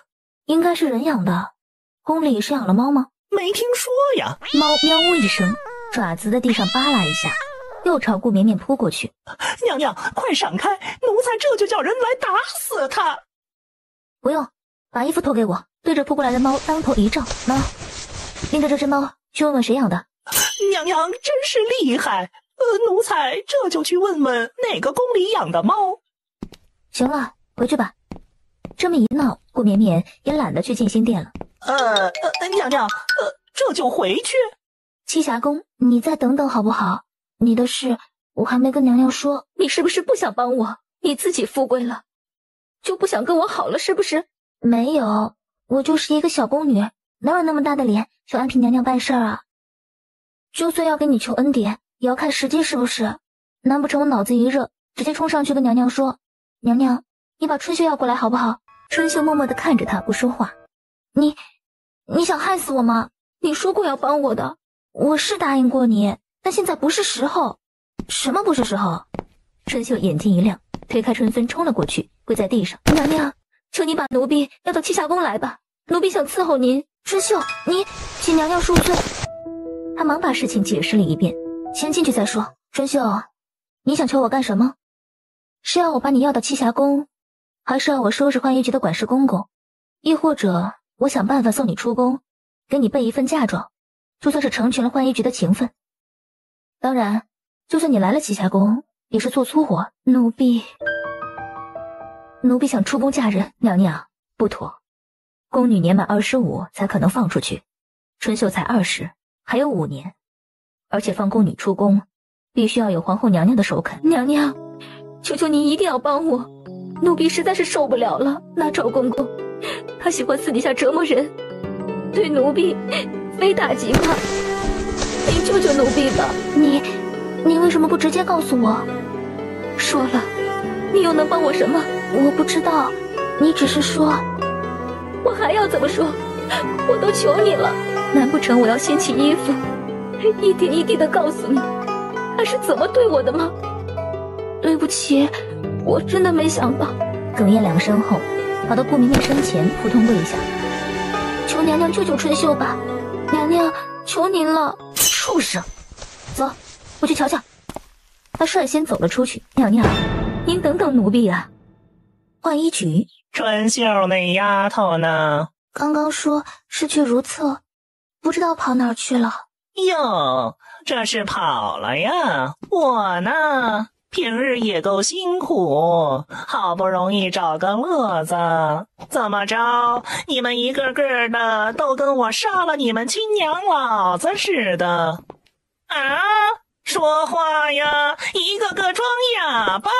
他扬起鞭子抽在一个小太监身上。公公，饶了我吧！公公，别打了！他直接走过去，一脚踹在赵公公的腰上，踹得他一个大马趴扑在地上。谁反了天了？挣扎着爬起来，摔得狠了，一下子没爬得起来。也不怕风大闪了舌头，小丫头片子倒是会吓唬人。本公公可不是被吓大的，不给你点颜色瞧瞧，以为本公公怕你这小丫头片子呢？没事就滚，在这儿唧唧歪歪，我就把你绑在树上抽你！你要打我？快来人啊！他要打我！站住！你别跑！快来人啊！他想杀人！顾绵绵故意慢吞吞地往门口跑，边跑边大叫：“快跑，护娘娘！”赵公公一愣，没反应过来就被人摁倒，紧接着一群人扑进来，七手八脚，一个个跟木头似的，不知道来扶我起来吗？哼，你就应该趴在地上才是。你是谁？哪儿来的？哪儿来的丫头片子，管到我头上来了？哪个公的？要真是牌面上的人物，今天我就自认倒霉。要是不是什么正八经的人物，嘿嘿，这小娘皮倒是长得好。你是哪个公的？跑到浣衣局来干什么？我啊，原来是浣衣局的，回来看看。赵公公，你乱用私刑，我要去告诉皇后娘娘定你的罪。脚的摁着他。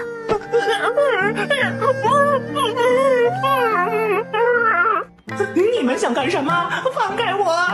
什么娘娘？我不知道。我就是过来转一转，谁知道他一言不合就要拿鞭子抽我，吓死了。这人真该死，既然对娘娘不敬，还想鞭打娘娘。奴才这就把他送到慎刑司去。说罢一挥手，两个公公压着人就走，动作流利自然。他还会不会回来？我尽力而为，他身上的伤痕膝下一软。我会叫春芬送些药膏给你。至于出宫的事，如果宫里要放人，你想出宫就去找我。谢娘娘恩典。顾绵绵伸伸懒腰，走了。富贵小跑快到西夏宫，他才道：“娘娘，那猫奴才送回去。”真是人养的？是。娘娘，您猜那猫是谁养的？听你这语气，应该是令人惊讶的一个。李妃？是，正是春来宫。奴才也奇怪呢，可从来没听说过那春来宫养那么凶的一只猫啊。养猫还养了一只凶了吧唧的猫。傅绵绵觉得这后宫的女人一个个的都看起来很不好惹呀。娘娘，您总算回来了。姑姑，你有话好好说，别哭呀。奴婢没哭。娘娘，陛下来了，您快进去吧。娘娘这性子还是太跳脱，还是要陛下好好管教一下才是。反正陛下也不会太苛责。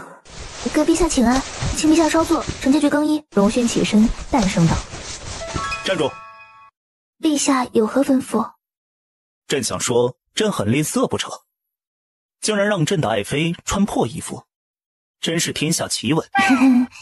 陛下，臣妾在忆苦思甜，体验一下祖辈当初的艰辛，让自己切不可奢侈骄傲。爱妃这张嘴真是会说话。那是因为听的人是陛下，若是旁人，臣妾可说不出来。说不出来就打一顿。臣妾胆子小，陛下可别吓我。你要是吓我，我可是会哭的。那朕还真想见识一下。陛下，容臣妾去更衣。不准！朕在静心殿瞧着有人在那儿转悠了半天，就是不进来。你说那人想什么呢？被看见了，说不定那人是怕打扰陛下，毕竟您政务繁忙。是这样？是这样，他才不会说自己不好意思呢。去洗洗，朕等你。明很正常的一句话，可顾绵绵却悄悄脸红了。陛下今天不忙吗？若是朕要一天忙到晚，朝廷那些大臣岂不是清闲死？抬手拨开他耳边的散发，低头亲了亲。朕似乎没瞧见你熏香，是内务府送来的不合心意吗？没有吧，我只是不喜欢用这些，留着赏人吧。倒是会给朕解解。荣轩低头亲下去，在少女的唇上咬了咬，轻声问道：朕教你练的字呢？拿来给朕瞧瞧。什么字？没写。好大的胆子呀！朕的话都敢当耳旁风。没心情写，陛下先前答应过来的，结果却食言。臣妾这心啊，哇凉哇凉的，干什么都不得劲儿。做什么都不得劲儿，所以吃什么就有劲儿了。低头咬了一口，就你会咬人啊？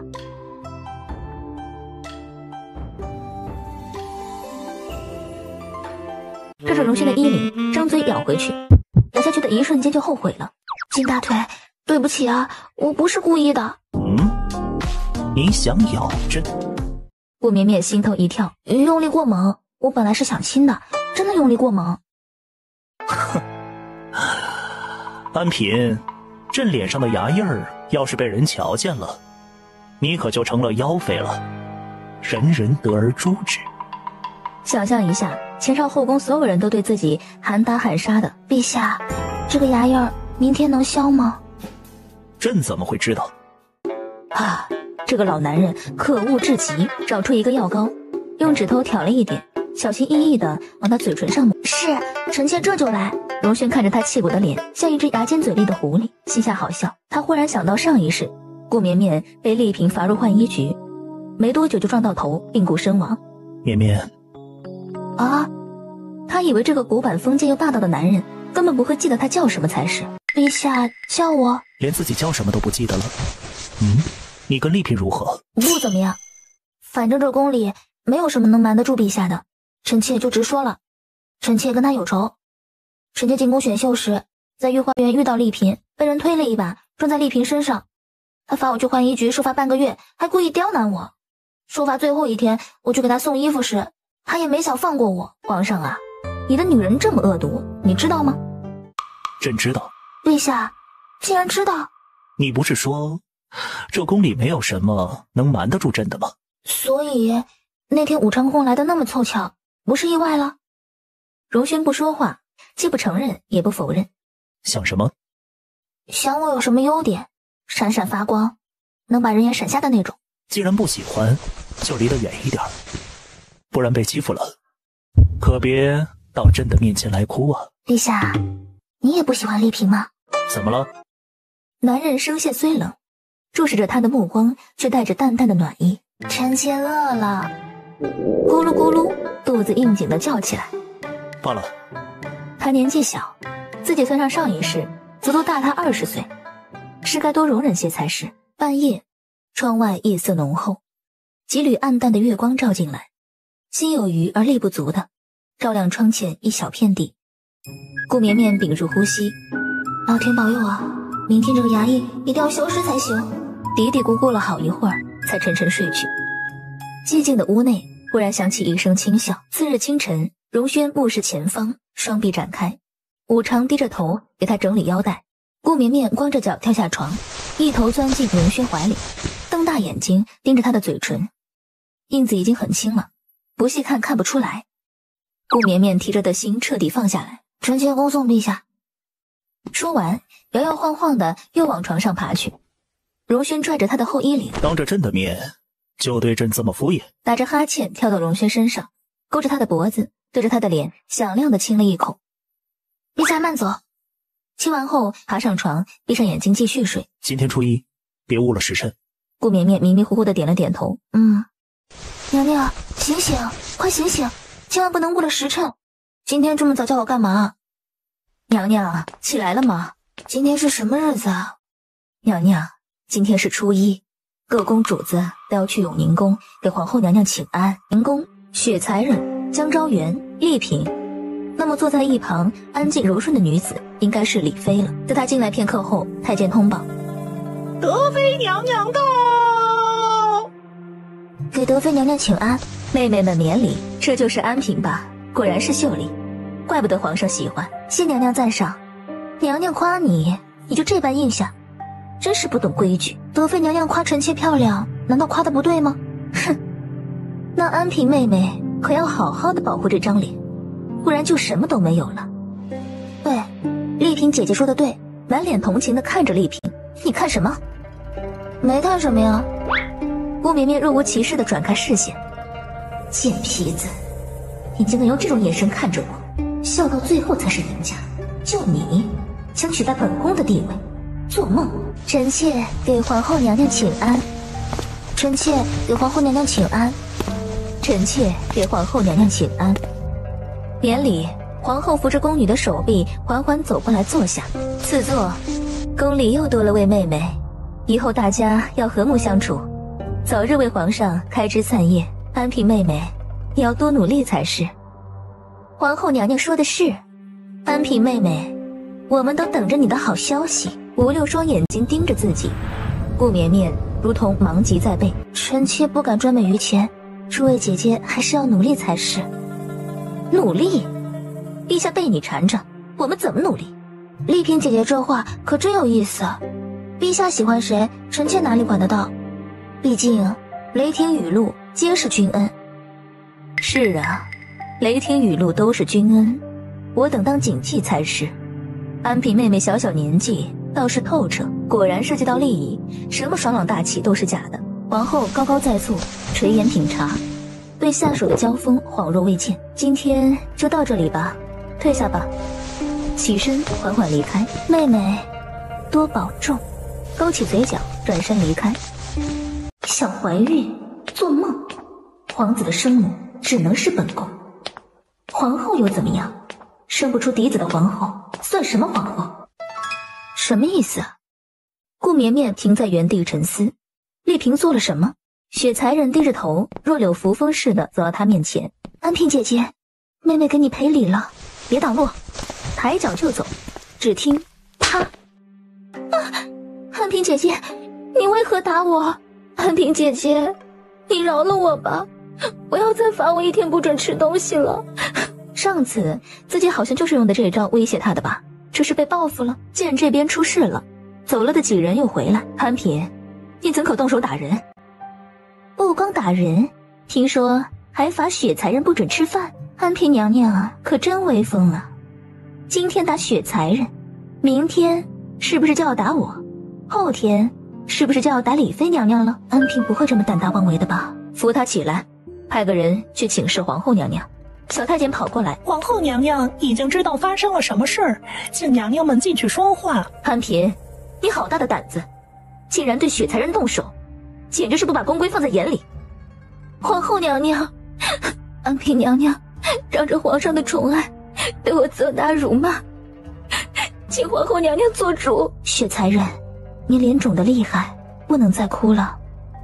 皇后娘娘，安嫔年纪小，又仗着皇上的宠爱，难免有些不知天高地厚，还是要好好管教才是。安嫔，你言行无状，对下不仁，罚你3月月例，并禁足3个月。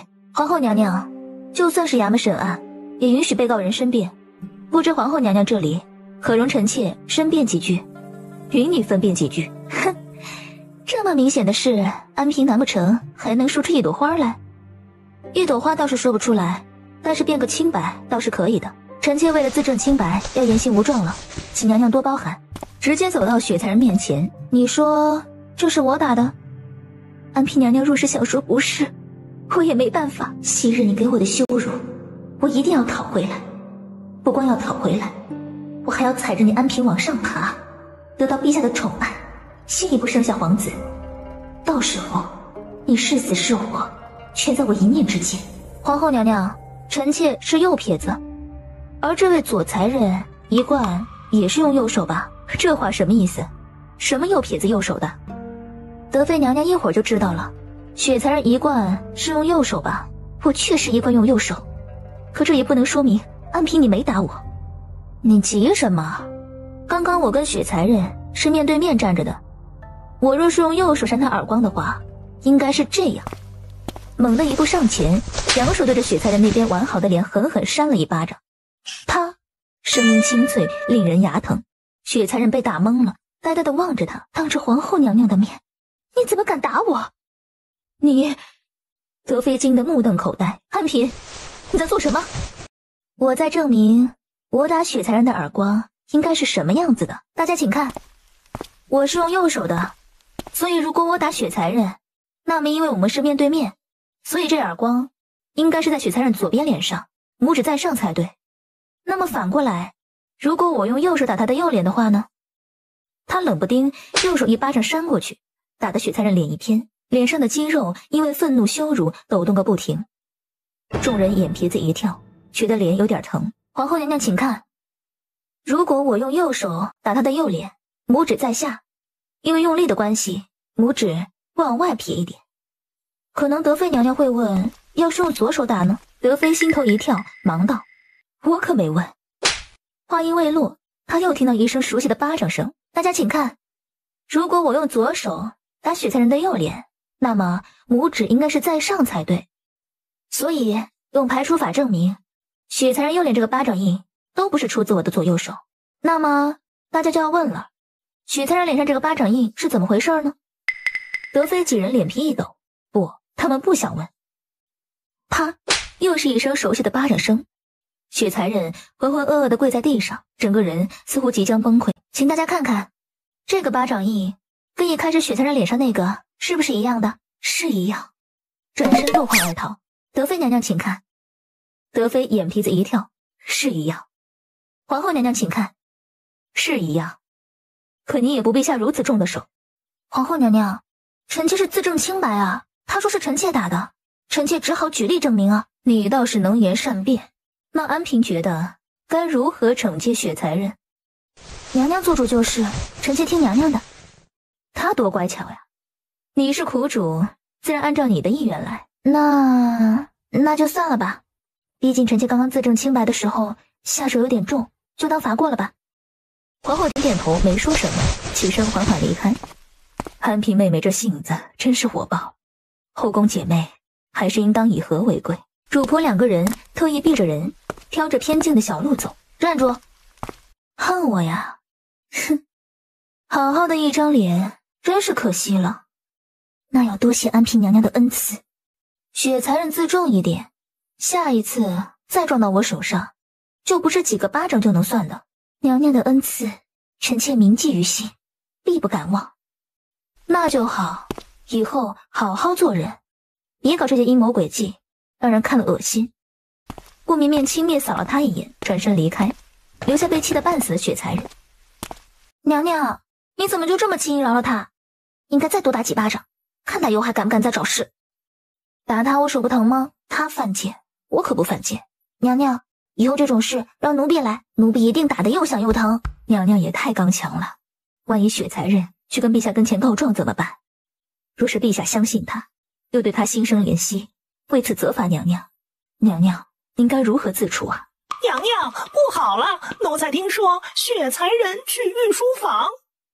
什么不好了？我好得很。等等，想告状，那也得看看有没有机会。抬脚往外走，动作飞快利落。要是娘娘每次去精心殿见皇上能有这种态度，可宠不得宠啊！担心雪才人会抢在他前头到御书房，顾绵绵一路走得飞快，身后的宫女太监都要小跑才能跟上。娘娘，您看，那不是雪才人吗？可不是他吗？好大一颗芝麻汤圆啊，看着白皮，扒开里面都是黑的。娘娘，汤圆是什么？哪天叫厨房做出来你就懂了。雪才人，你这是要去哪儿啊？快走，他是来找麻烦的。可是主子，因为害怕，他甚至小跑起来。单论身体素质，顾绵绵吊打后宫一群女人。雪才人，你跑得有点慢呀。你想干嘛？前面就是御书房，他要是敢动手，我就冲过去喊救命。皇上一定更加怜惜我的，跟你打个招呼，好歹也是熟人了。安嫔要是动手多好，那样皇上必定更加怜惜我，说不定还能借此给我升位分。顾绵绵安静地走到他身边，把他的心理波动听得一清二楚。我要见皇上。小太监一愣，恕奴才眼拙，娘娘是……雪才人被刺激的气血翻涌，我是雪才人。雪才人恕罪，奴才眼拙，这就去通报。奴才给恩嫔娘娘请安，娘娘吉祥。请公公通传一声。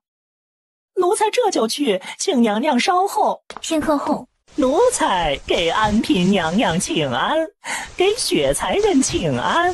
雪才人望眼欲穿，公公，陛下是否让我进去？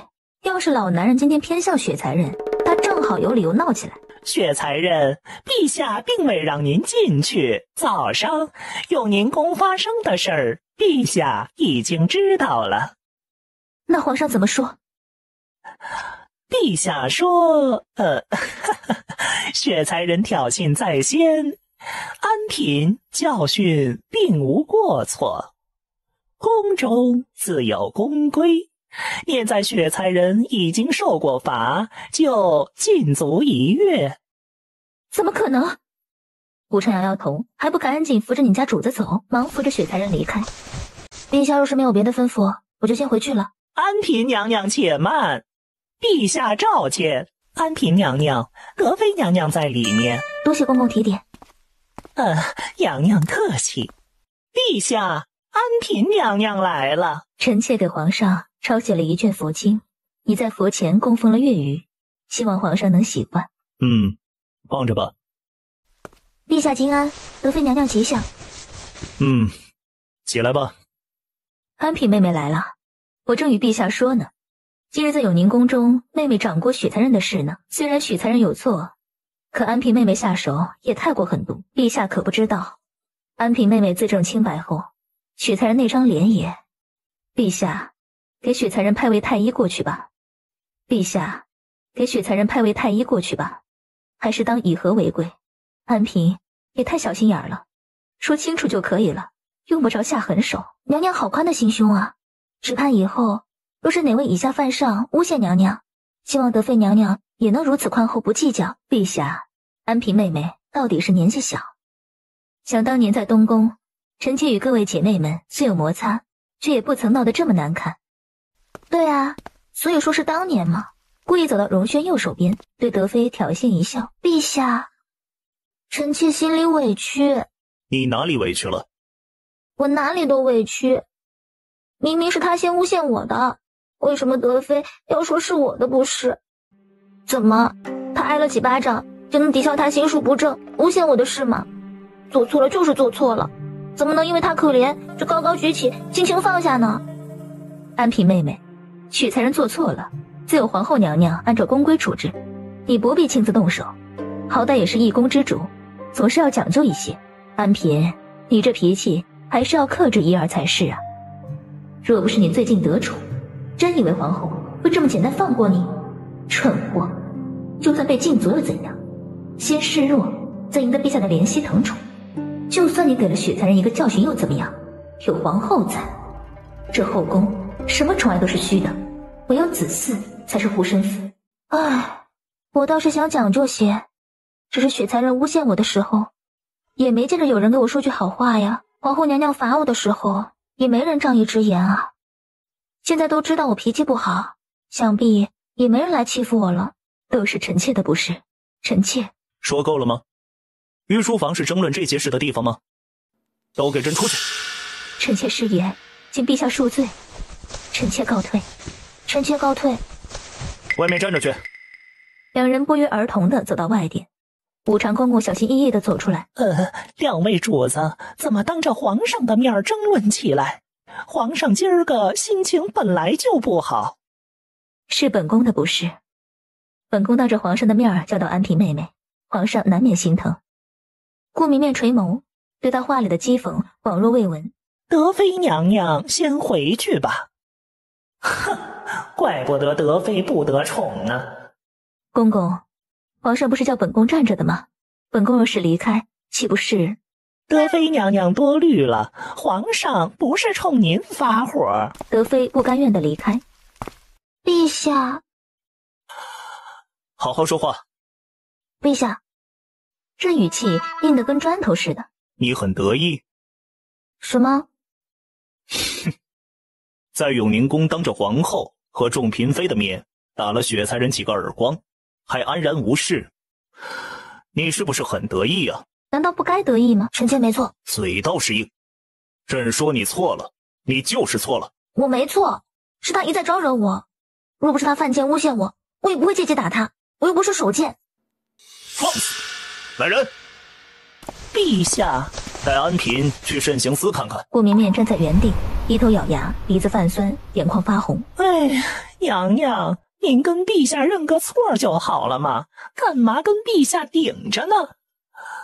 本来陛下没怎么生气，被你这么一顶，也气着了呀。我没错。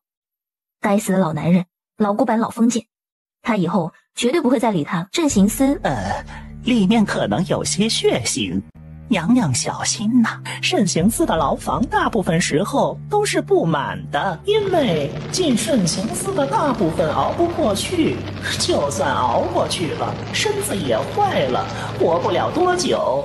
娘娘，前面就是用刑处。地上的石砖的颜色发黑，带着长年累月留下的痕迹。两旁的墙上挂满了刑具，个个狰狞凶煞，更显这里的阴森恐怖。忽然一声惨叫传来，长公公，这是怎么回事啊？大概是在审什么犯人，娘娘可要去看一看。不用了，娘娘还是去看看吧。既是来看看，那便要看全了。好吧。那人被绑在长凳上，用刑的人拿着一把小锤子，从脚尖敲下，每敲一下都能看着受刑人猛地一哆嗦，叫声越发凄厉。慎刑司的刑罚多了去了，最常见的无非是鞭刑、杖刑、笞刑、吊刑，这种锤刑用的不多，因为太麻烦了，要保证用刑过后看起来跟没用刑一样。但是里面的骨头那是碎成沫了。顾绵绵看得浑身发凉，她第一次直观地感受到什么叫封建王朝，让她清晰地认清所处的环境，打碎了她穿越重生带来的傲慢与轻视。心里越慌，脸上越是要镇定。司里有把好手，一把薄刀使得出神入化，能完整片下2条腿上的肉，使那腿骨上不带一点肉。这不就是凌迟吗？慎刑司还有一样刑罚，自创出来只用过1回，便是一人当鸭炮制。这些个贵人哪儿不好去，偏来这慎刑司。这里的东西看，晚上还不做噩梦啊！到时候又是我们这些小人物倒霉啊！要不要再说的恐怖点，吓吓这些贵人？啊，还有瓮中捉鳖，弄一个大瓮，把人塞进去，以细火慢烤，焖1次加1次的柴火。虽然耗费的时间长，可那些个犯人招得最爽快。有一回，一个骨头最硬的家伙，硬是咬牙坚持了1个时辰。等他招供了，那双脚都已经熟了。现实版的烤猪蹄，离本娘娘远一些。你什么你？放肆！滚一边去！娘娘都看遍了，咱们出去吧。顾绵绵咽了口唾沫，耳边听着那些惨叫声，硬着头皮往前走。娘娘，出什么事儿了？没什么。随手抓过一个软枕抱在怀里，窝着就不动了，顶退所有人，说自己要静静。这一静就静到天黑。娘娘，该起了，睡多了晚上就睡不着了。不起，不吃，不要烦。姑姑，娘娘呢？皇上来了，娘娘该接驾。什么？皇上来了？快叫娘娘起来啊！闭嘴，不许烦我。为什么不点灯？2盏灯光靠近。大半夜的开什么灯？都进找事儿是不是？想不想干了？他这是睡迷糊了。宋姑姑跟翠萍吓得腿一软，跪下。陛下，娘娘这是在说梦话，当不得真的。吵什么？烦死了！做梦梦到自己在学校宿舍里被人找茬，眼睛都没睁开，踩在地砖上，一副天老大地老二我老三的架势。别以为我不敢揍你！娘娘！宋姑姑吓得浑身一震，猛地扑上去，死死捂住她的嘴。再让娘娘胡说下去，这满宫的人都不用活了。顾绵绵疼得一哆嗦，瞪圆了眼睛，后知后觉她刚才喊了什么，干脆眼睛一闭，扒开宋姑姑的手，他摇摇晃晃的往床边走去，一倒，还故意打起了呼噜，装的可真像一回事儿，真是难为他了。下去。荣轩走到床前，居高临下的盯着他。顾绵绵僵着身子，一动也不敢动，嘴里还要打着呼噜。再不起来，朕就让你一辈子躺着，别起来了。一咕噜爬起来，跪在地上。臣妾给陛下请安，陛下万福金安。朕有些受宠若惊呢。安嫔娘娘不是要约朕打架的吗？那个，臣妾说梦话呢。哼，你知错了吗？臣妾知错了。说给朕听听。臣妾，早上的事，臣妾太冲动了。雪才人有错，臣妾也有错。臣妾应该请皇后娘娘做主，我是求陛下的庇护，不应该当着众人的面贸然动手。还有呢？还有，臣妾不该跟陛下顶嘴。陛下是好意教导臣妾一些道理，可是臣妾却不是好人心，浪费了陛下的心意，是臣妾的不是。臣妾年纪小，脾气坏，刚刚睡着了还说梦话，冲撞了陛下，有罪，请陛下恕罪，臣妾知错了。荣轩笑了，还跟他耍心眼呢，冲他招手。顾绵绵麻溜地爬起来，依偎在他身前。身在后宫，当谨慎小心行事。你胆大无畏，又牙尖嘴利，不肯收敛脾气，迟早要被人收拾。陛下不管我了吗？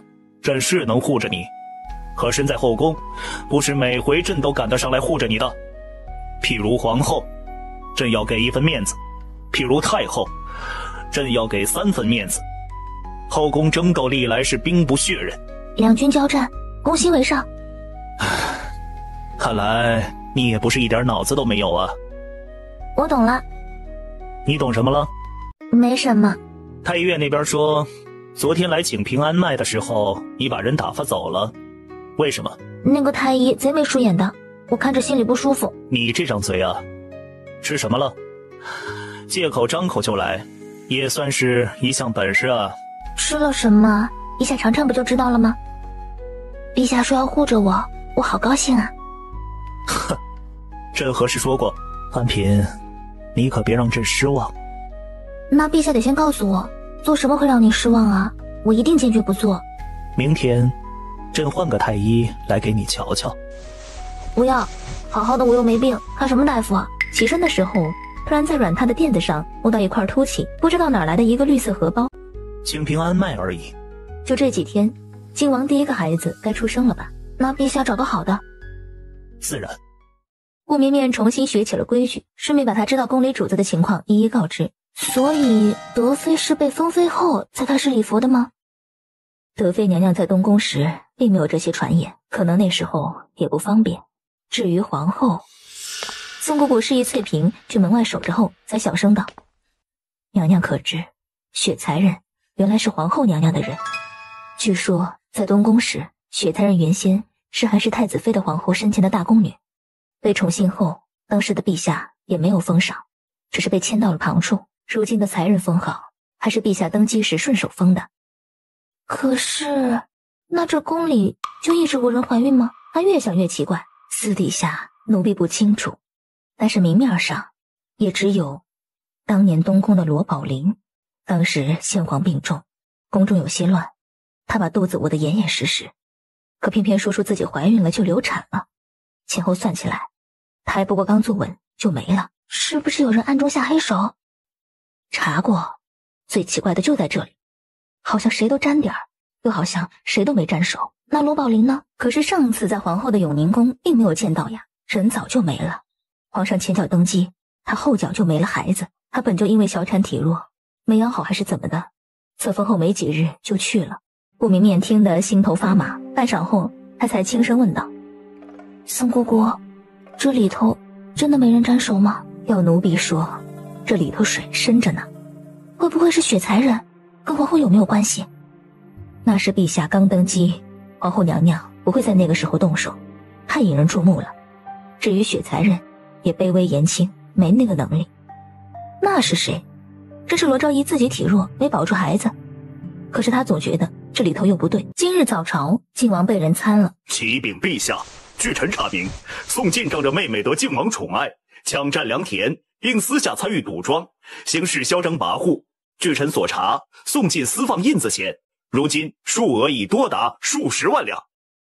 陛下，高城之死的案子，臣查到宋进身上。靖王铁青着脸，完全搞不清楚发生了什么。陛下，臣有本启奏。臣认为，宋进仗着靖王的势，竟敢设计2位4品重臣，必须严惩不贷。靖王也有过错，内宅不严，可见王妃管制不力。靖王太过宠爱妾室，忽略嫡妻，陛下当罚。着刑部详查宋进。靖王闭门思过1个月，退朝。靖王铁青着脸，转身往后宫走去。想来是去找太后，这跟小孩子打架打不过，回去找人有什么区别？快把你那张破嘴管管吧，以后还有的热闹呢。反正跟我们这群大老粗没啥关系。皇兄，臣弟真的冤枉。那宋氏在府里安分守己，臣弟实在没想到他私底下竟然如此胆大妄为，连印子钱都敢放啊！你什么性子，朕怎么会不知道？有贼心没贼胆，绝对不可能这时候把自己露出来。皇兄，您相信臣弟？那宋进，臣弟也没见过几面，哪知道他这么大的胆子？好了，起来吧。你闭门思过1个月，这件事儿就到此为止。只是那宋氏，不管他是否知情，都不能再留了。是，臣弟听皇兄的。好了，你去看看太后吧，几日不见，太后定然念着你。臣弟告退。在宋氏屋里搜出1摞银票。嬷嬷，动手吧，免得节外生枝。宋氏，太后赏你的酒，谢恩吧。你们想干什么？放开我！我是靖王的爱妾，动我，靖王不会放过你们的。我要见靖王，王爷救我呀！太后的旨意，靖王也无能为力。宋氏挣扎着想要说什么，却被一杯毒酒灌进喉咙里。靖王不会放过你的。奴婢说了，是太后的旨意，靖王也同意了。他猛地吐出一大口血，不可能，不可能的。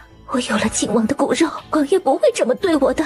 模糊听清了他的话，说自己身怀有孕，看在孩子的份上，太后也能留他一命。现在倒好，临死还坑他一把。这宋氏临死前似乎说了什么，我有点耳背，不知道六顺公公可曾听清啊？咱家也没听清，无非就是喊冤枉罢了。来人，进来收拾，好歹也是伺候王爷的，叫人给宋氏收拾的体面一点。你说那宋氏有了身孕？回陛下，宋氏临死前亲口所言，奴才带走了他的贴身丫鬟审问后，确实是有了身孕，刚满3个月，因为怕其他人下黑手，就一直瞒着，怀孕了。这太后若是知道了，可怎么得了啊？上一世宋氏正月15左右生下一对龙凤胎，她一直十分宠爱，甚至有意过继到膝下，怎料却是狼心狗肺的东西。如今一想起来，她就怒气翻滚。娘娘在看什么？就是一个荷包啊！奴婢用井水浸过，凉丝丝的，正好入口呢。夏天就要吃冰了，这个是给我望梅止渴吗？娘娘，这才6月，哪里到吃冰的时候？哦，天哪，就那么点冰块。宋姑姑，你瞧，这是什么？谁给娘娘做的？16花寓意多子，合了娘娘的心思，是个好兆头。如今1个2个，怎么都在催生？这个荷包我没见过，也不是翠萍他们做的，你查查是哪里来的？突然冒出来的，奴婢这就去查。你闻闻，我总觉得上面有股味道。要不奴婢找个太医来看看，再给娘娘请个平安脉。你拿在手里半天了，也不知道要不要紧。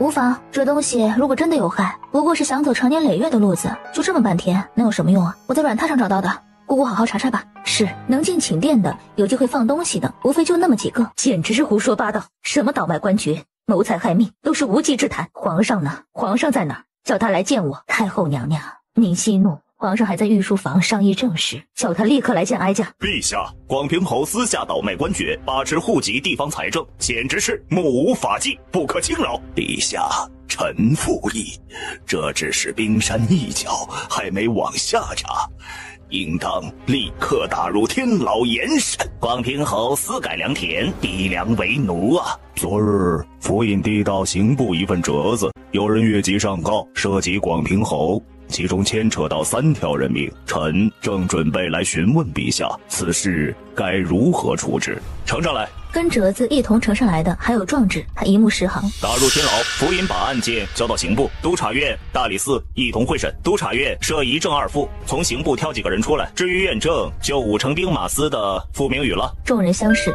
脸上都是掩饰不住的惊讶与不解。5成兵马司各设指挥使1人，正6品，副指挥使4人，吏目1人。5成各自管辖辖区，互不干涉。工部今年派人出去巡查各地河流堤岸，以防雨季。兵部把近年来军中入伍、退伍等状况，户部那里朕要知道今年各地下手情况与往年有何差异。丽嫔被罚跪，奴婢不知道，这是因为广平侯的事。太后近日心情一直不好，太把自己当回事儿喽，怕是以为太后啊，看看在往日的情分上。太后跟丽嫔有什么情分啊？娘娘，内务府送来一批瓷器，您要不要来看看呢？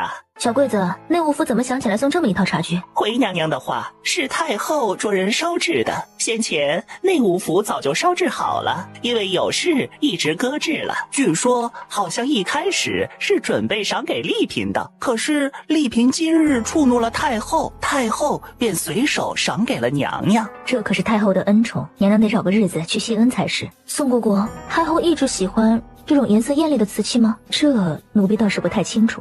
奴才倒是听说过，太后娘娘往常用的都是些颜色素雅的，好像是从近年来年纪渐长才喜欢这些颜色艳丽富贵的。叫人好生收好了，这可是太后的赏赐，要小心保管才是。皇上驾到！陛下可算是有空来见我了，臣妾心里可高兴了。这是哪儿来的？瞧着倒是喜庆。太后赏赐的，原本是要给丽嫔的，可今天丽嫔触怒太后，被罚跪了1个时辰，太后就把这东西赏给我了。太后赏的。陛下怎么忽然生气了？这颜色虽好，却不适合用，还是收好。都退下，安平过来。陛下，臣妾今日练字练得手疼，能不能不写了？说说这套茶具哪里不适用？说得好，朕就让你松快几日。几天？3天。才3天？别动，朕的问题你还没回答。陛下知道蘑菇吗？越是颜色鲜艳，都越是有毒。况且陛下没发现吗？像这些盛东西的瓷器，大家用的都是瓷器的本身，或者颜色越素净的越好。而那些观赏的瓷器，例如那个花瓶，大家用的都是颜色艳丽的。继续。就像这个茶具，它本身没毒，也没哪里不好，但是一旦倒进热水，这杯子就会产生一种不好的东西，长久用下去会衰败5脏6腑。荣轩手一顿，没说话。臣妾不是说太后赏赐的东西不好，只是这些东西不适用。再说臣妾毛手毛脚的，还是收起来的好，万一打破了就不好了。他可以清晰地感受到对方心里的杀意。陛下，臣妾有错。你没错，朕说过，只要你不犯大错，朕就会护着你。身在后宫，你有提防心是对的。不管是谁送来的东西，都要谨慎对待。哪怕是太后，捏着她的下巴抬起来，辗转磨蹭了一下，再逐步深入，唇齿相依。给朕生个孩子。别磨蹭了，快开始吧。陛下，天还亮着，要不您忍忍，等天黑了。你还是第一个敢叫朕忍着的。闭嘴，不许说话。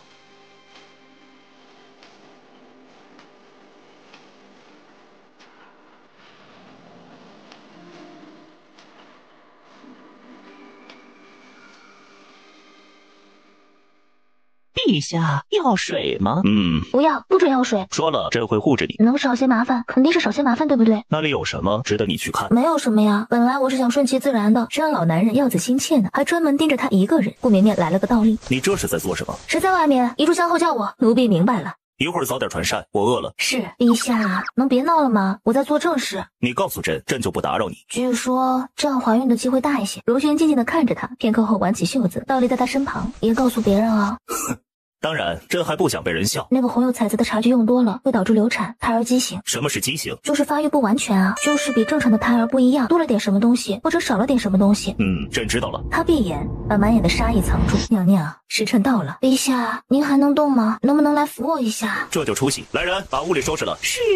什么？皇后1个时辰后召见？昨天不是刚去请过安吗？宋姑姑，你去打听打听，是召见所有人，还是单单见我？奴婢已经打听过，皇后是召见所有人。是不是发生了什么事儿啊？昨天15，按照宫中惯例，皇上应该宿在永宁宫，可是皇上没去。娘娘猜对了，昨晚永宁宫的人去了静心殿，说是皇后头疼，想见陛下。皇上是不是没搭理他？没错，所以娘娘今天一定要谨言慎行。自娘娘进宫以来，皇上就只宿在栖霞宫，无论是什么缘由，在旁人眼里都是娘娘的错，所以娘娘一定要小心呐。虽然永宁宫来人说是1个时辰，但是娘娘要小心，这种事早早去后者是没错的。放心，我知道分寸的，都机灵点，一有不对就派人去找陛下。奴才明白。李妃娘娘安好，免礼。安嫔妹妹不用客气。奇怪，安嫔怎么忽然来打招呼了？她想做什么？想联合我对抗皇后？那她可就打错算盘。也不知道皇后娘娘怎么突然召见，我心里有点慌慌的。果然还是年纪小，我也不知道啊，就是忽然召见了，可能只是想我们了，大概是心里不舒坦了，不然也不会召见所有人。皇后娘娘召见的急，我连早膳都没怎么用。李妃姐姐用早膳了吗？我也没来得及呢。皇后都说